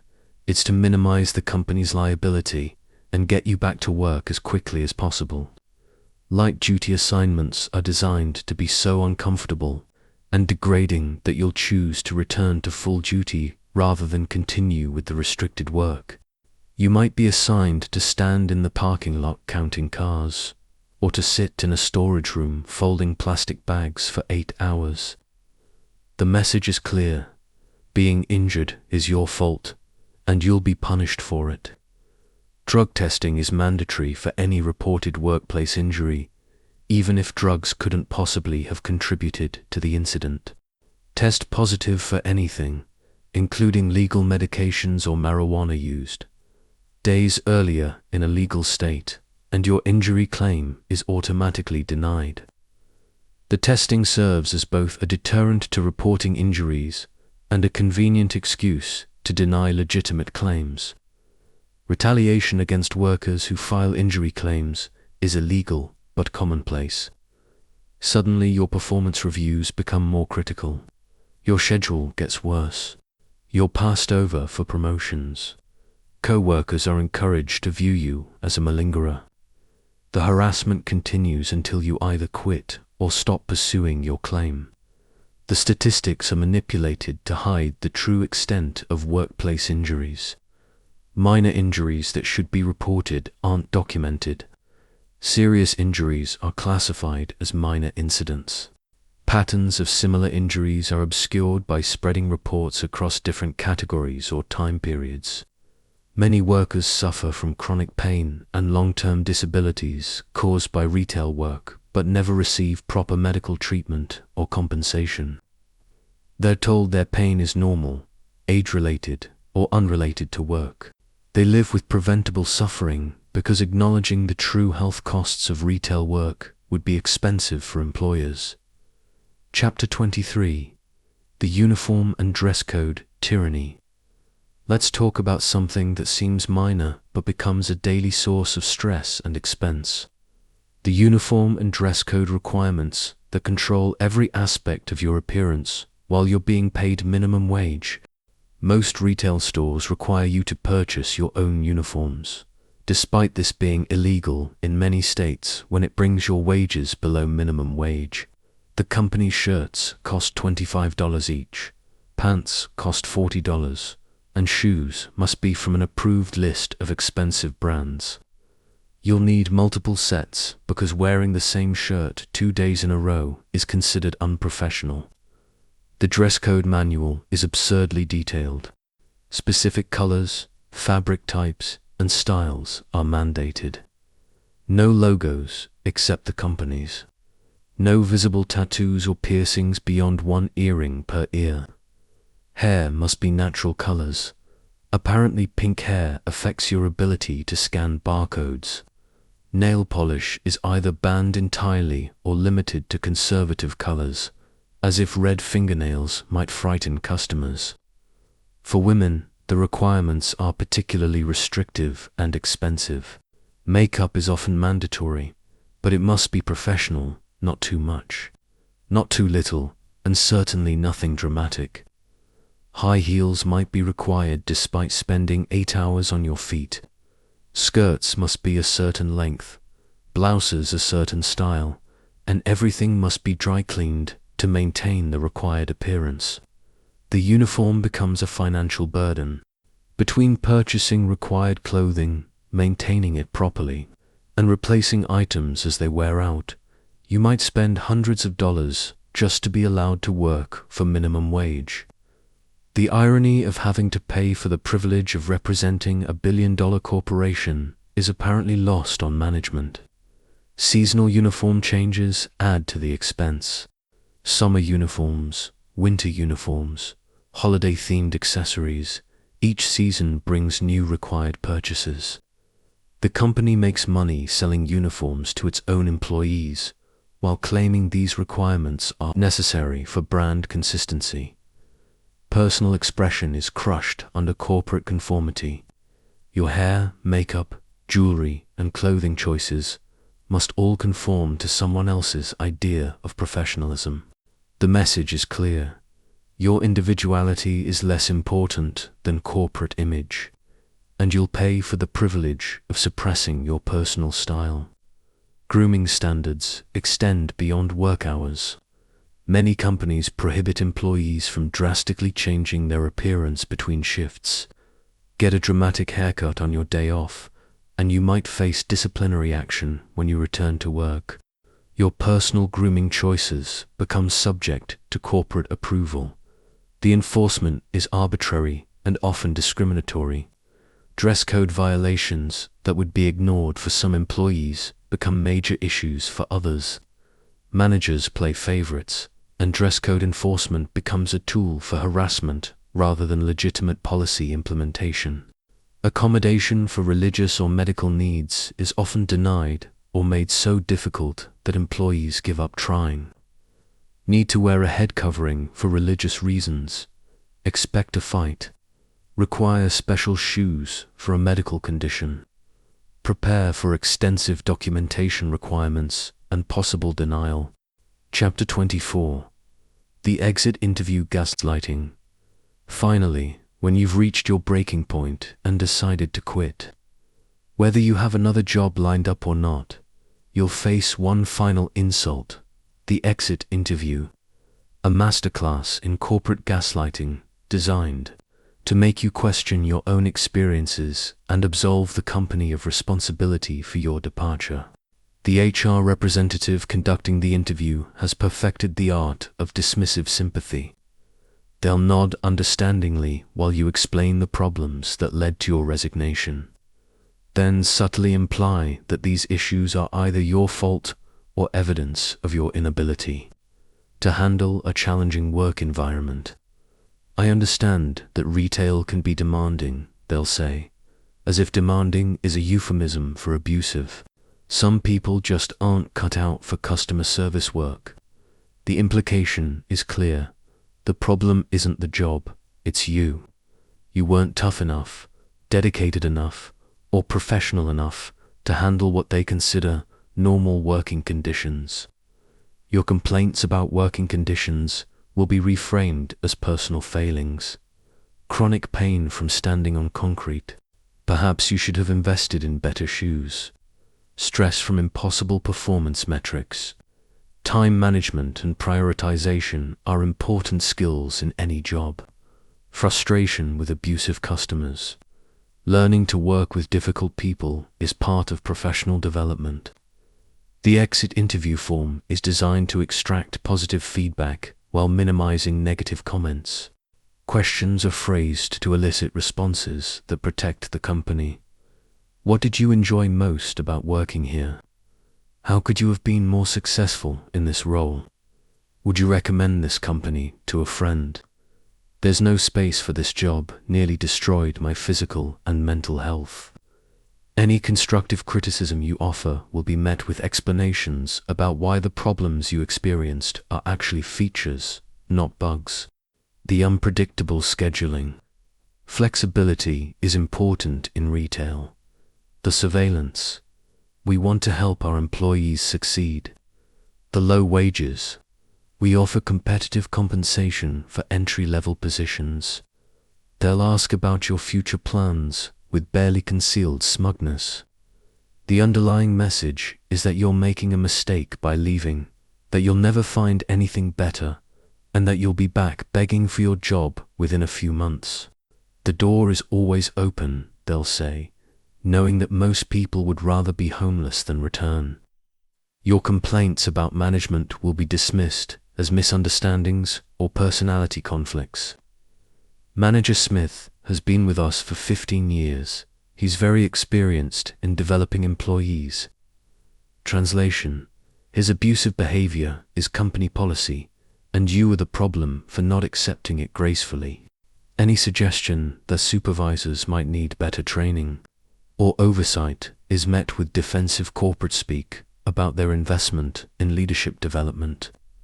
The most insidious part is how they'll twist your resignation into evidence that the system works. We're glad you're pursuing opportunities that are a better fit for your skills and interests. They're rewriting the narrative so that your escape from their toxic environment becomes a positive career move that reflects well on their employment practices. They'll ask you to sign documents acknowledging that you received proper training, were treated fairly, and have no outstanding grievances against the company. These waivers are designed to prevent future legal action and to create a paper trail suggesting that you left voluntarily and happily. Refuse to sign, and suddenly the exit process becomes much more difficult. The final insult comes when they ask you to return your uniform, name tag, and any company property. You've spent hundreds of dollars on required clothing that you can only wear for this job, but somehow it belongs to them now. The name tag you were required to purchase becomes company property when you quit. Some companies have started conducting exit interviews weeks or months after employees quit, hoping that time has softened their memories of workplace abuse. Now that you've had some distance, how do you feel about your experience with us? The goal is to extract more positive feedback once the immediate trauma has faded. The exit interview ends with false wishes for your future success and empty invitations to stay in touch. They'll claim to value your feedback and promise to address the issues you've raised, but nothing will change. The next person hired for your position will face exactly the same problems, and the cycle will continue. Chapter 25. The Aftermath and Long-Term Damage. But let's say you've made it through the exit interview, turned in your uniform, and walked out those sliding doors for the last time. You might think the worst is over, but the damage from retail work follows you long after you've left. The physical problems don't magically disappear when you quit. That chronic back pain from standing on concrete for months or years, it's now a permanent part of your life. The carpal tunnel syndrome from repetitive scanning motions. You'll need surgery that you probably can't afford. The varicose veins from prolonged standing. They're a permanent reminder of your time in retail purgatory. Your sleep patterns have been destroyed by months or years of inconsistent scheduling. Your body never learned when to expect rest, so you suffer from chronic insomnia and fatigue. The stress hormones that kept you alert during hostile customer interactions are still coursing through your system, creating anxiety and hypervigilance that makes normal social interactions difficult. The psychological damage runs deeper than most people realize. You've been conditioned to accept abuse as normal, to apologize for things that aren't your fault, and to suppress your own needs in favor of others' demands. These behaviors don't disappear overnight. They become part of your personality, affecting your relationships and future employment. You've developed what psychologists call learned helplessness, the belief that you have no control over your circumstances and that resistance is futile. This makes it harder to advocate for yourself in future jobs, negotiate better working conditions, or recognize when you're being mistreated again. The financial hole you've dug while working for poverty wages follows you too. Credit card debt accumulated while trying to survive on minimum wage doesn't disappear when you find better employment. Medical bills from untreated work-related injuries compound with interest. The opportunity cost of years spent in dead-end retail work, education delayed, career development postponed, networking opportunities missed, creates a deficit that takes years to overcome. Your resume now has a gap or a series of short-term retail jobs that future employers view with suspicion. Why did you only stay 6 months at each position? How do you explain that the working conditions were inhumane without sounding like a complainer? The retail experience that was supposed to give you transferable skills actually makes you less attractive to better employers. The social isolation continues even after you leave. Friends and family who've never worked retail don't understand what you've been through. When you try to explain the surveillance, the abuse, the impossible working conditions, they think you're exaggerating. It can't be that bad. It's just retail. Your experiences are invalidated, your trauma minimized. Some former retail workers develop a form of PTSD that's triggered by ordinary shopping experiences. Walking into stores where they once worked brings back feelings of panic and helplessness. The sound of scanner beeps creates anxiety responses. They avoid shopping centers and malls because the environment reminds them of their own suffering. The cynicism about human nature that develops from dealing with difficult customers colors all future interactions. You've seen how people treat those they perceive as beneath them, and that knowledge makes it harder to trust or connect with others. The faith in basic human decency that retail work destroys is difficult to rebuild. Chapter 26: The Systemic Machine. Now that you understand the individual experience of retail work, let's zoom out and examine the larger system that creates and maintains these conditions. This isn't accidental. It's the result of deliberate policy choices and business strategies designed to maximize profit, while externalizing costs onto workers and society. The retail industry has perfected the art of corporate welfare. Major retailers pay wages so low that their full-time employees qualify for food stamps, Medicaid, and housing assistance. Essentially, taxpayers subsidize corporate profits by covering the basic living expenses that wages should provide. When a company like Walmart has thousands of employees on public assistance, we're collectively paying for their low-wage business model. The flexible scheduling that retailers promote is actually a form of economic terrorism designed to keep workers desperate and compliant. By providing unpredictable hours and income, companies ensure that employees can't plan for the future, can't pursue education, and can't afford to quit. It's a modern form of economic bondage that traps people in poverty while generating enormous profits for shareholders. The surveillance and monitoring systems we discussed aren't just about preventing theft. They're about worker control. By tracking every minute of employees' time, corporations create an atmosphere of fear and compliance that prevents organizing, reduces worker solidarity, and ensures maximum productivity extraction from human resources. The health and safety violations that are routine in retail would be criminal in other industries. Construction workers who faced the same injury rates as retail employees would shut down job sites until conditions improved. But because retail workers are seen as expendable and easily replaceable, dangerous working conditions are simply accepted as the cost of doing business. The union-busting strategies employed by major retailers are more sophisticated and ruthless than most people realize.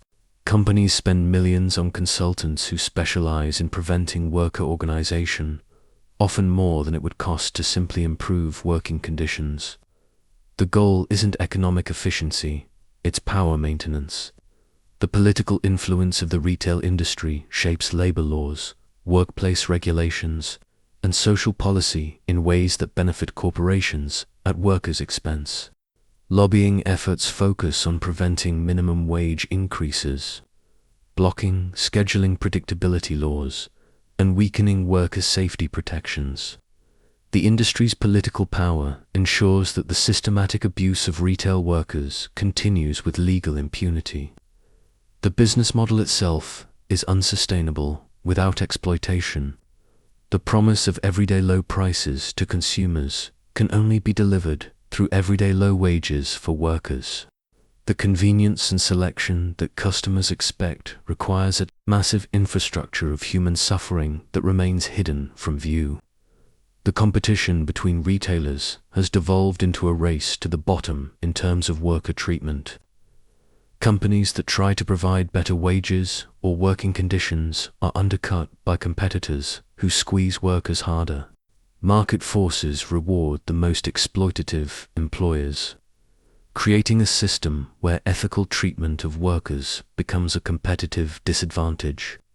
The technological solutions that are supposedly coming to save retail workers, automation, artificial intelligence, improved logistics, are actually designed to eliminate jobs rather than improve them. The industry's goal isn't to make human work more humane, but to replace human workers entirely wherever possible. Chapter 27. The ripple effects on society. The systematic abuse of retail workers creates problems that extend far beyond individual stores and shopping centers. When a significant portion of the workforce is trapped in poverty-wage jobs with no future prospects, the effects ripple through entire communities and the broader society.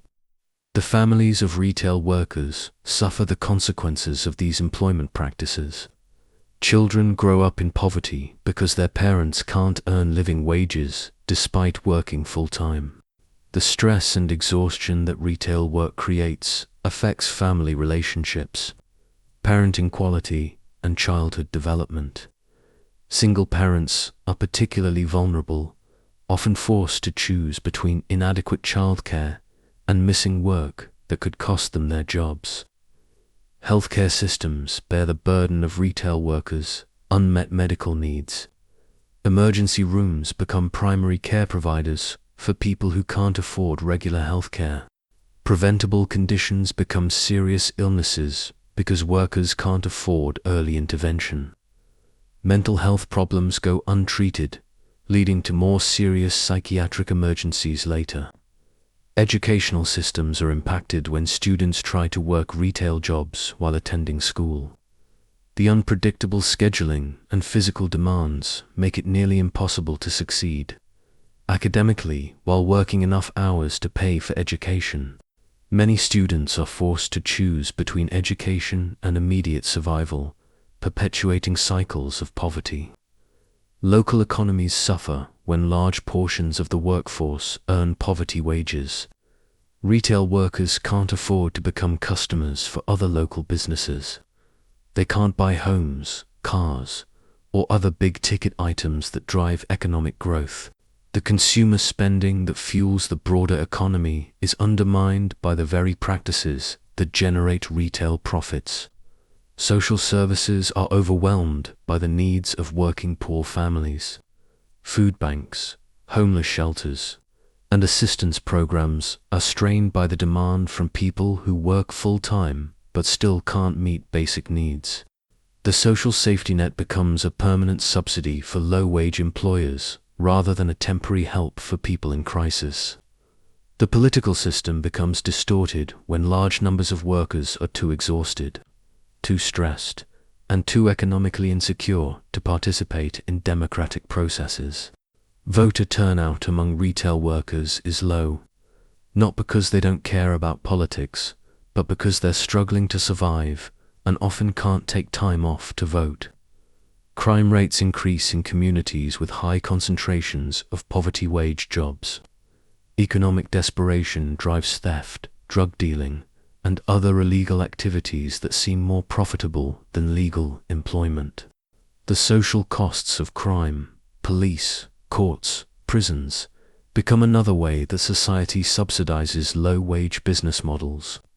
Public health suffers when workers can't afford healthcare, live in substandard housing, and experience chronic stress. Infectious diseases spread more easily in poor communities. Mental health problems increase. Life expectancy decreases. The public health costs of poverty-wage employment are enormous and largely hidden from public view. Housing markets are distorted by the large number of workers who can't afford basic shelter despite full-time employment. Homelessness increases, overcrowding becomes common, and housing quality deteriorates as landlords cater to desperate tenants with limited options. Chapter 28. The International Perspective. While we've focused on the American retail experience, it's worth understanding how other developed countries handle retail work and why the American model is uniquely cruel by international standards. In many European countries, retail workers enjoy benefits that would seem impossible to American workers. Universal health care means that work-related injuries and illnesses are treated regardless of employment status. Strong labor laws mandate predictable scheduling, living wages, and paid time off. Union membership is common and socially accepted rather than actively suppressed. German retail workers, for example, typically work fixed schedules with advance notice, earn wages that allow for basic dignity, and have access to extensive training and advancement opportunities. The idea that someone would work full-time and still need government assistance for basic needs is considered a policy failure rather than normal business practice. Scandinavian countries have largely eliminated the working poor through combination of high minimum wages, strong social safety nets, and cultural expectations that all work should provide basic dignity. Retail jobs in these countries are often part-time positions held by students or people transitioning between careers, rather than dead-end traps for desperate workers.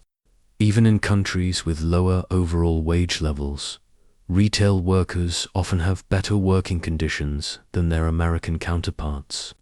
Mandatory rest periods, restrictions on surveillance, limits on schedule changes, and stronger job security protections create more humane working environments. The contrast is particularly stark when comparing how retail workers are treated during economic crises. During the COVID-19 pandemic, many countries provided extensive support for retail workers who were suddenly classified as essential. Hazard pay, improved safety equipment, guaranteed sick leave, and other protections acknowledged the risks these workers faced. In the United States, retail workers were called heroes while being denied basic protections and often forced to work in unsafe conditions. The international perspective reveals that American retail working conditions aren't inevitable results of economic necessity, they're policy choices. Other countries have proven that retail businesses can be profitable while treating workers humanely. The American model of extreme exploitation is an outlier among developed nations. The globalization of retail chains means that the same companies often provide dramatically different working conditions in different countries. Based on local labor laws and cultural expectations, a multinational retailer might provide living wages and job security in Germany while paying poverty wages and offering unpredictable scheduling in the United States, simply because they can get away with it. This international comparison reveals the potential for change. American retail workers aren't doomed to accept current conditions as permanent features of the industry. Other models exist, other approaches work, and other societies have chosen to prioritize worker dignity over maximum profit extraction. Chapter 29. The Technology False Promise. Throughout this journey, we've seen how technology is often presented as the solution to retail work problems. But let's examine why these technological solutions often make things worse for workers rather than better. Self-checkout machines are perhaps the most visible example of technology that's sold as convenience for customers, but actually transfers work from paid employees to unpaid customers while eliminating jobs. These machines require constant maintenance, frequent customer assistance, and often create more problems than they solve. But they allow stores to operate with fewer cashiers, reducing labor costs while maintaining the same revenue. Inventory management systems that track every item and every employee action create the illusion of efficiency, while actually increasing stress and surveillance. Workers spend more time managing technology than serving customers. But the data generated allows for tighter control and more precise worker monitoring. Mobile point-of-sale systems that allow employees to check out customers anywhere in the store sound convenient, but they actually eliminate the boundary between sales floor and checkout areas. Workers can never escape the pressure of transaction processing, and customers expect immediate checkout service regardless of what other tasks employees are performing. Artificial intelligence systems that analyze customer behavior and optimize store layouts require workers to constantly rearrange merchandise and adapt to changing planograms. The technology creates more work rather than less, while the benefits accrue entirely to corporate efficiency rather than worker welfare. Automated scheduling systems promise fairness and efficiency, but actually optimize for corporate profit at the expense of worker well-being. These algorithms can create complex schedules that maximize coverage while minimizing labor costs. But they have no understanding of human needs for predictability, work-life balance, or basic dignity. The contactless payment technologies that became popular during the pandemic were marketed as safety features. But they also created new technical problems for workers to solve. When payment systems malfunction, customers blame the cashier rather than the technology, adding another layer of stress to an already difficult job. Warehouse automation and supply chain optimization technologies improve corporate efficiency but often increase pressure on retail workers. Faster delivery expectations mean constant pressure to maintain inventory levels, process shipments quickly, and manage customer expectations that are shaped by technological capabilities beyond individual stores' control. The promise of augmented reality, virtual training, and other advanced technologies is always that they'll make retail work easier and more efficient. But the consistent pattern is that these technologies are implemented to benefit corporate interests while adding complexity and stress to workers' daily experience. The most insidious aspect of retail technology is how it's used to justify reducing labor costs while increasing performance expectations. The computer can track your productivity now, so we need fewer workers to accomplish the same tasks. Technology becomes a tool for intensifying exploitation rather than reducing human suffering.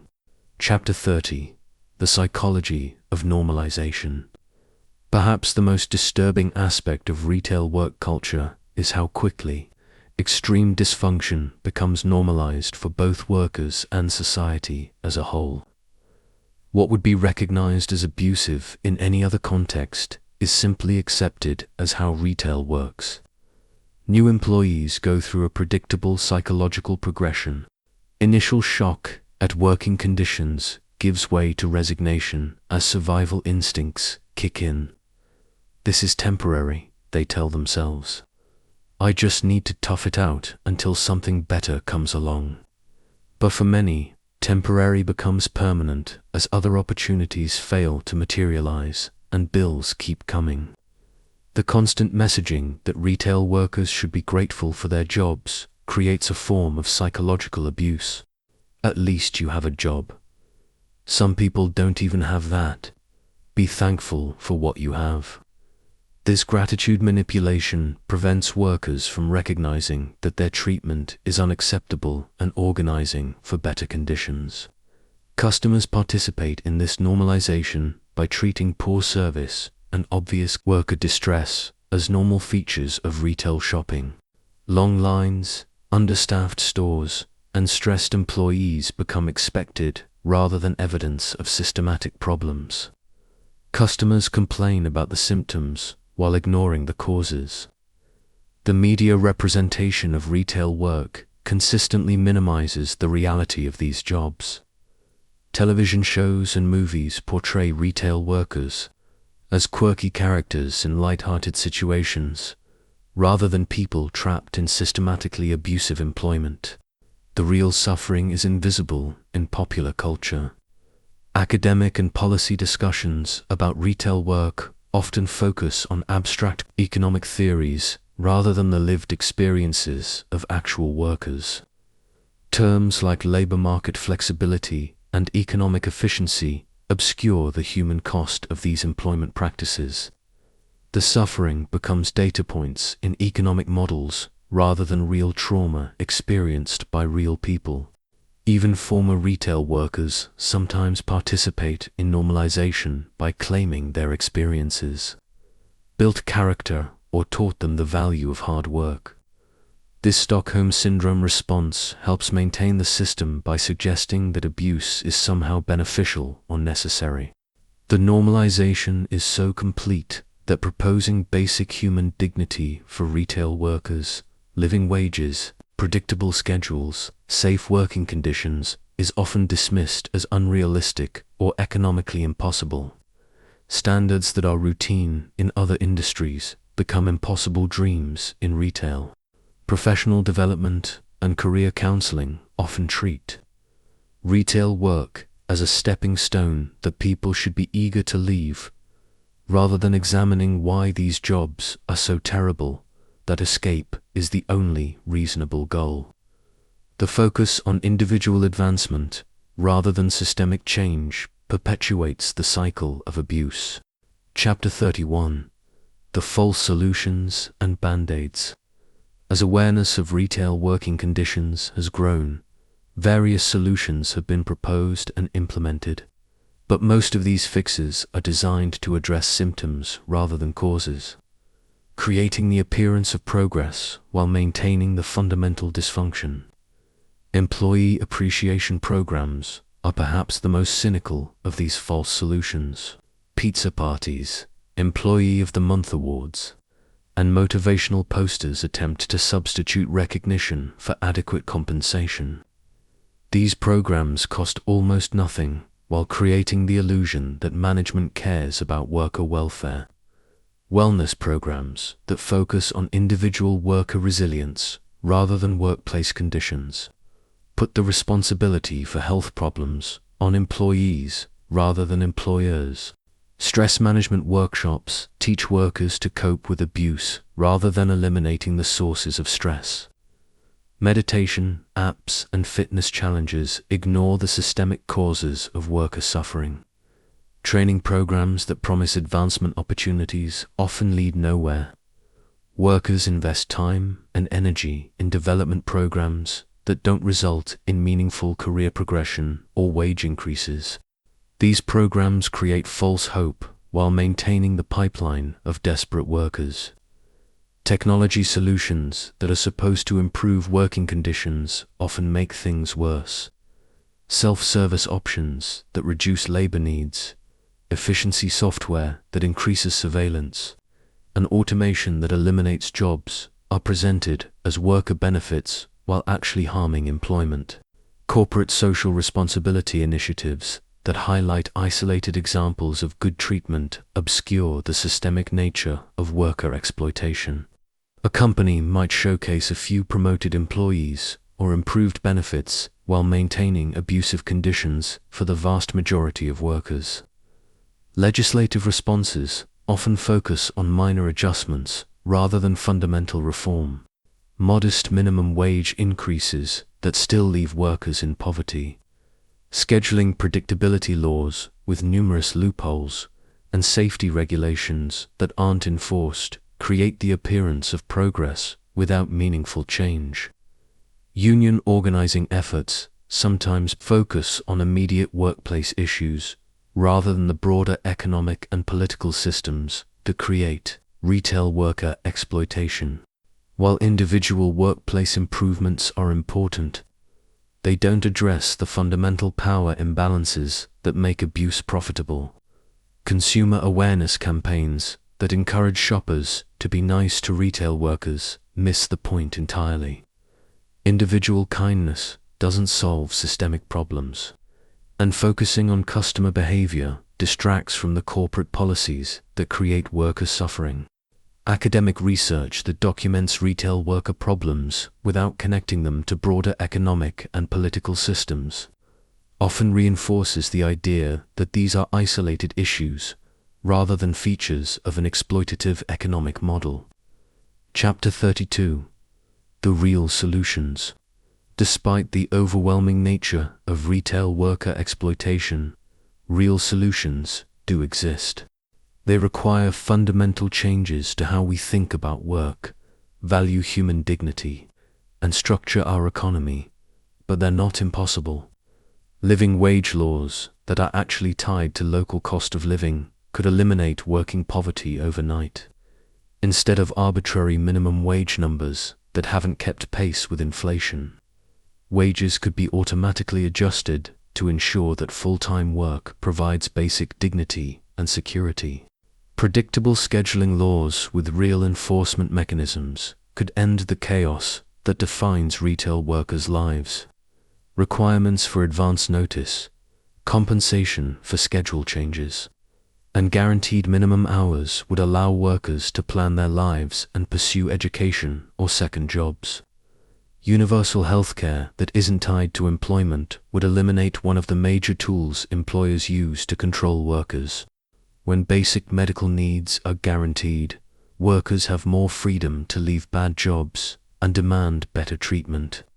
Strengthened worker organization rights could restore the balance of power between employees and employers. Eliminating right-to-work laws, protecting union organizers from retaliation, and making collective bargaining easier would give workers a voice in determining their working conditions. Corporate accountability measures could make exploitation unprofitable. Hefty fines for wage theft, serious penalties for safety violations, and criminal charges for executives who systematically abuse workers would change corporate behavior quickly. Taxation policies that eliminate subsidies for low-wage employers could level the playing field. Companies that pay poverty wages while generating enormous profits shouldn't receive tax breaks, government contracts, or other forms of public support. Antitrust enforcement that breaks up retail monopolies could create competition for workers rather than just customers. When a few giant corporations control entire industries, they can coordinate to keep wages low and working conditions poor. Public banking options that provide financial services without exploitation could help workers escape debt traps and build economic security. Credit unions, postal banking, and other alternatives to predatory financial institutions could serve worker needs. Worker cooperative models that give employees ownership and control over their workplaces could eliminate the fundamental conflict between worker welfare and profit maximization. When workers own the businesses they operate, exploitation becomes self-defeating. Political reforms that reduce corporate influence over legislation and regulation could create space for policies that prioritize human welfare over profit maximization. Campaign finance reform, lobbying restrictions, and other democracy improvements are prerequisites for worker-friendly policies. Chapter 33. The Movement for Change. Change won't happen automatically or through the goodwill of corporate executives. It requires organized action by workers, consumers, and citizens who demand better treatment for retail employees. Successful retail worker organizing has often focused on specific winnable campaigns rather than abstract demands for better treatment. The Fight for $15 movements focus on a specific wage goal created momentum and visibility that more general calls for worker justice might not have achieved. Community coalition building that connects retail worker issues to broader social justice movements has proven effective. When housing advocates, healthcare activists, racial justice organizers, and other groups recognize their common interests with retail workers, political power increases significantly. Consumer organizing that goes beyond individual purchasing decisions to collective action can pressure retailers to change policies. Boycotts, protests, and other forms of consumer activism work best when they're coordinated with worker organizing rather than replacing it. Political engagement at local, state, and federal levels has produced concrete improvements in some areas. Municipal living wage ordinances, state scheduling predictability laws, and federal labor law reforms all required sustained political organizing by workers and their allies. Media strategies that highlight the human cost of retail practices, rather than just abstract policy arguments, can build public support for change. Personal stories of worker exploitation often resonate more effectively than economic statistics. Direct action that disrupts business as usual can force attention to worker issues that might otherwise be ignored. Strategic strikes, protests, and other forms of resistance have historically been necessary to win worker rights. Legal strategies that challenge unlawful employer practices can win concrete victories while building broader movements. Class action lawsuits for wage theft, safety violations, and discrimination can both compensate workers and deter future violations. International solidarity that connects American retail workers with labor movements in other countries can share successful strategies and build pressure on multinational corporations. Educational campaigns that help the general public understand the reality of retail work can build the political support necessary for systemic change. Most people don't realize how bad these conditions are until the information is presented clearly and compellingly. Technology organizing that ensures new workplace technologies serve worker interests, rather than just corporate efficiency, could prevent future exploitation while addressing current problems. Chapter 34. The Personal Recovery. For those who have survived retail work and moved on to other employment, recovery from the psychological and physical damage can be a long process that deserves attention and support.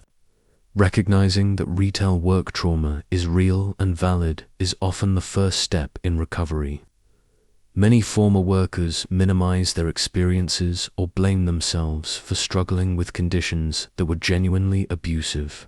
Understanding that the problems were systemic rather than personal is crucial for healing. Physical rehabilitation may be necessary to address the chronic pain, repetitive stress injuries, and other health problems that retail work creates. This often requires medical care that former workers couldn't afford while employed, making recovery a luxury that many can't access. Therapy or counseling can help address the psychological impacts of constant surveillance, customer abuse, and economic stress. Many former retail workers suffer from anxiety, depression, and PTSD that require professional treatment. Financial recovery from retail work poverty can take years, paying off debt accumulated while earning poverty wages, rebuilding credit damaged by financial stress, and catching up on delayed life goals like education or home ownership requires time and resources. Career rehabilitation may be necessary to overcome the skills gap and employment history problems that retail work creates. Additional education, professional development, and networking may be required to access better employment opportunities. Relationship recovery often involves learning to set boundaries and advocate for oneself after years of being conditioned to accept abuse. The people-pleasing behaviors that retail work demands can damage personal relationships and require conscious effort to change. Social recovery involves reconnecting with community and civic engagement after the isolation and exhaustion of retail work. Many former workers need to rediscover their ability to participate in activities beyond basic survival. Identity recovery requires rebuilding a sense of self-worth and dignity after being treated as expendable and replaceable. The dehumanization that's routine in retail work can have lasting impacts on how people see themselves and their value. Trust recovery involves learning to believe that better working conditions and treatment are possible after being conditioned to accept dysfunction as normal. Hope can be difficult to maintain after experiencing systematic abuse. Advocacy recovery often involves channeling the anger and frustration from retail work experience into efforts to help others avoid or escape similar conditions. Many former workers become activists for labor, rights, and social justice. Chapter 35. The broader implications. The systematic abuse of retail workers isn't just a labor issue, it's a fundamental challenge to democratic values and human dignity that affects the entire society. Economic inequality that's driven partly by poverty wage employment creates social instability and political dysfunction. When large numbers of people work full-time but can't afford basic needs, the social contract breaks down and democracy becomes increasingly difficult to maintain. Social mobility becomes impossible when entry-level jobs trap people in poverty rather than providing pathways to advancement. The promise that hard work leads to prosperity is undermined by employment systems that reward effort with continued exploitation. Consumer culture that depends on worker exploitation is ultimately unsustainable. The low prices that customers expect can only be maintained through human suffering that eventually creates broader social costs. Political systems that allow systematic worker abuse signal the failure of democratic institutions to protect citizens from corporate power. When legal employment can't provide basic dignity, the legitimacy of the entire economic system comes into question. Cultural values that treat some workers as expendable and unworthy of respect contradict stated commitments to equality and human rights. The normalization of retail worker abuse reveals deep contradictions in American values. Environmental sustainability is undermined by business models that prioritize short-term profit over long-term social and ecological health. Companies that can't afford to pay living wages probably can't afford to operate sustainably either. Public health suffers when large portions of the population experience chronic stress, inadequate healthcare, and economic insecurity. The health costs of poverty-wage employment eventually affect everyone through healthcare systems and insurance costs. Educational systems struggle to serve students who must work poverty-wage jobs to survive. When students can't afford to focus on education because they need to work constantly, human capital development suffers. Innovation and productivity growth may be hindered by business models that prefer cheap labor to technological advancement. Companies that can exploit workers cheaply have less incentive to invest in productivity improvements. International competitiveness may be undermined by domestic economic systems that waste human potential through poverty-wage employment. Countries that develop their human capital more effectively may have long-term economic advantages. Chapter 36: The Choice We Face. As we near the end of this journey through the reality of retail work, it's important to understand that the current system isn't inevitable or natural. It's the result of choices that we as a society have made and continue to make every day. We can choose to continue accepting systematic worker abuse as the price of low consumer prices, or we can demand business models that respect human dignity, even if it means paying more for goods and services. We can choose to maintain political and economic systems that concentrate wealth and power in the hands of a few while leaving millions in poverty. Or we can work to create more equitable distributions of resources and opportunity. We can choose to treat work as nothing more than a commodity to be bought as cheaply as possible. Or we can recognize that employment relationships involve human beings who deserve respect, dignity, and the ability to build meaningful lives. We can choose to remain ignorant of the suffering that our consumption habits cause. Or we can educate ourselves about the human cost of the products and services we purchase. We can choose to accept that some people are expendable and unworthy of basic consideration. Or we can insist that every person has inherent value that should be reflected in how they're treated at work.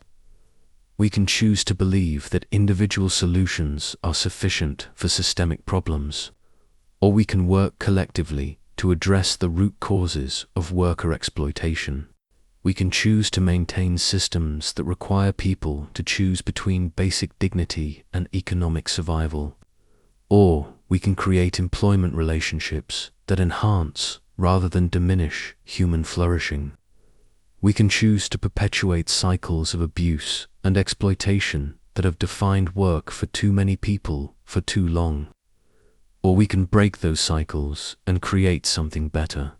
The retail workers whose experiences we've explored tonight don't have the luxury of avoiding these choices. They face them every day when they clock into jobs that systematically dehumanize them, while providing profits for others. But the rest of us have choices too. We can continue to pretend that these problems don't exist, that they're not our responsibility, or that they're somehow inevitable features of modern life, or we can recognize that the dignity of work and the value of human life are choices we make collectively through our economic, political, and social systems. The question isn't whether change is possible, it's whether we have the will to demand it. Conclusion: the mirror of our values. So there you have it, not just a day in the life of a retail cashier, but a comprehensive look at one of the most widespread forms of legalized abuse in modern America. You've seen how systematic exploitation disguises itself as normal employment, how corporate profits are built on human suffering, and how an entire industry has perfected the art of extracting maximum value from human beings while providing minimum compensation. But this isn't really a story about retail work. It's a story about us, about the kind of society we've chosen to create and maintain, about the values we actually live by versus the ones we claim to hold, about the price we're willing to let other people pay for our convenience and comfort. Every time you walk into a store, you're entering a space where your fellow human beings are being systematically abused for profit. The person scanning your items may be choosing between rent and groceries, may be working through chronic pain because they can't afford medical care, may be holding back tears because a previous customer treated them like garbage. The system that creates this suffering isn't an accident or an unfortunate side effect of economic necessity.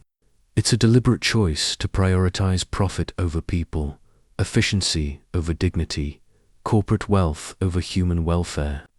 It's a system that we all participate in and that we all have the power to change. The retail workers whose stories we've explored tonight aren't asking for charity or pity. They're asking for basic human dignity, wages that allow for survival, schedules that allow for planning, working conditions that don't destroy their health, and treatment that recognizes their humanity. These aren't radical demands. They're the basic requirements for a just society. The fact that they seem impossible or unrealistic reveals how far we've fallen from our stated values of equality, opportunity, and human dignity. The next time someone tells you that retail work is easy money or just a starter job, remember what you've learned tonight. Remember the surveillance, the physical pain, the psychological abuse, the financial desperation, and the systematic dehumanization that define these jobs. The next time you hear politicians talk about the dignity of work or the value of hard work, ask them why hard work doesn't provide dignity for millions of Americans who stock shelves, ring up purchases, and serve customers for poverty wages. The next time someone suggests that people in low-wage jobs should just work harder or get better skills, remember that these jobs require tremendous skill, incredible resilience, and constant hard work. They're just not rewarded accordingly. The real question this exploration raises isn't whether you personally could survive a day as a retail cashier. The question is whether we as a society should accept a system that treats any worker this way. Because behind every register, stocking every shelf, and serving every customer is a human being whose life, dignity, and dreams matter just as much as anyone else's. Until we create economic systems that reflect that basic truth, we're all complicit in the ongoing tragedy of American retail work. The choice is ours. The time is now. And the workers who make our daily lives possible deserve so much better than what we've given them. Sweet dreams, and perhaps tomorrow you'll see retail workers with new eyes.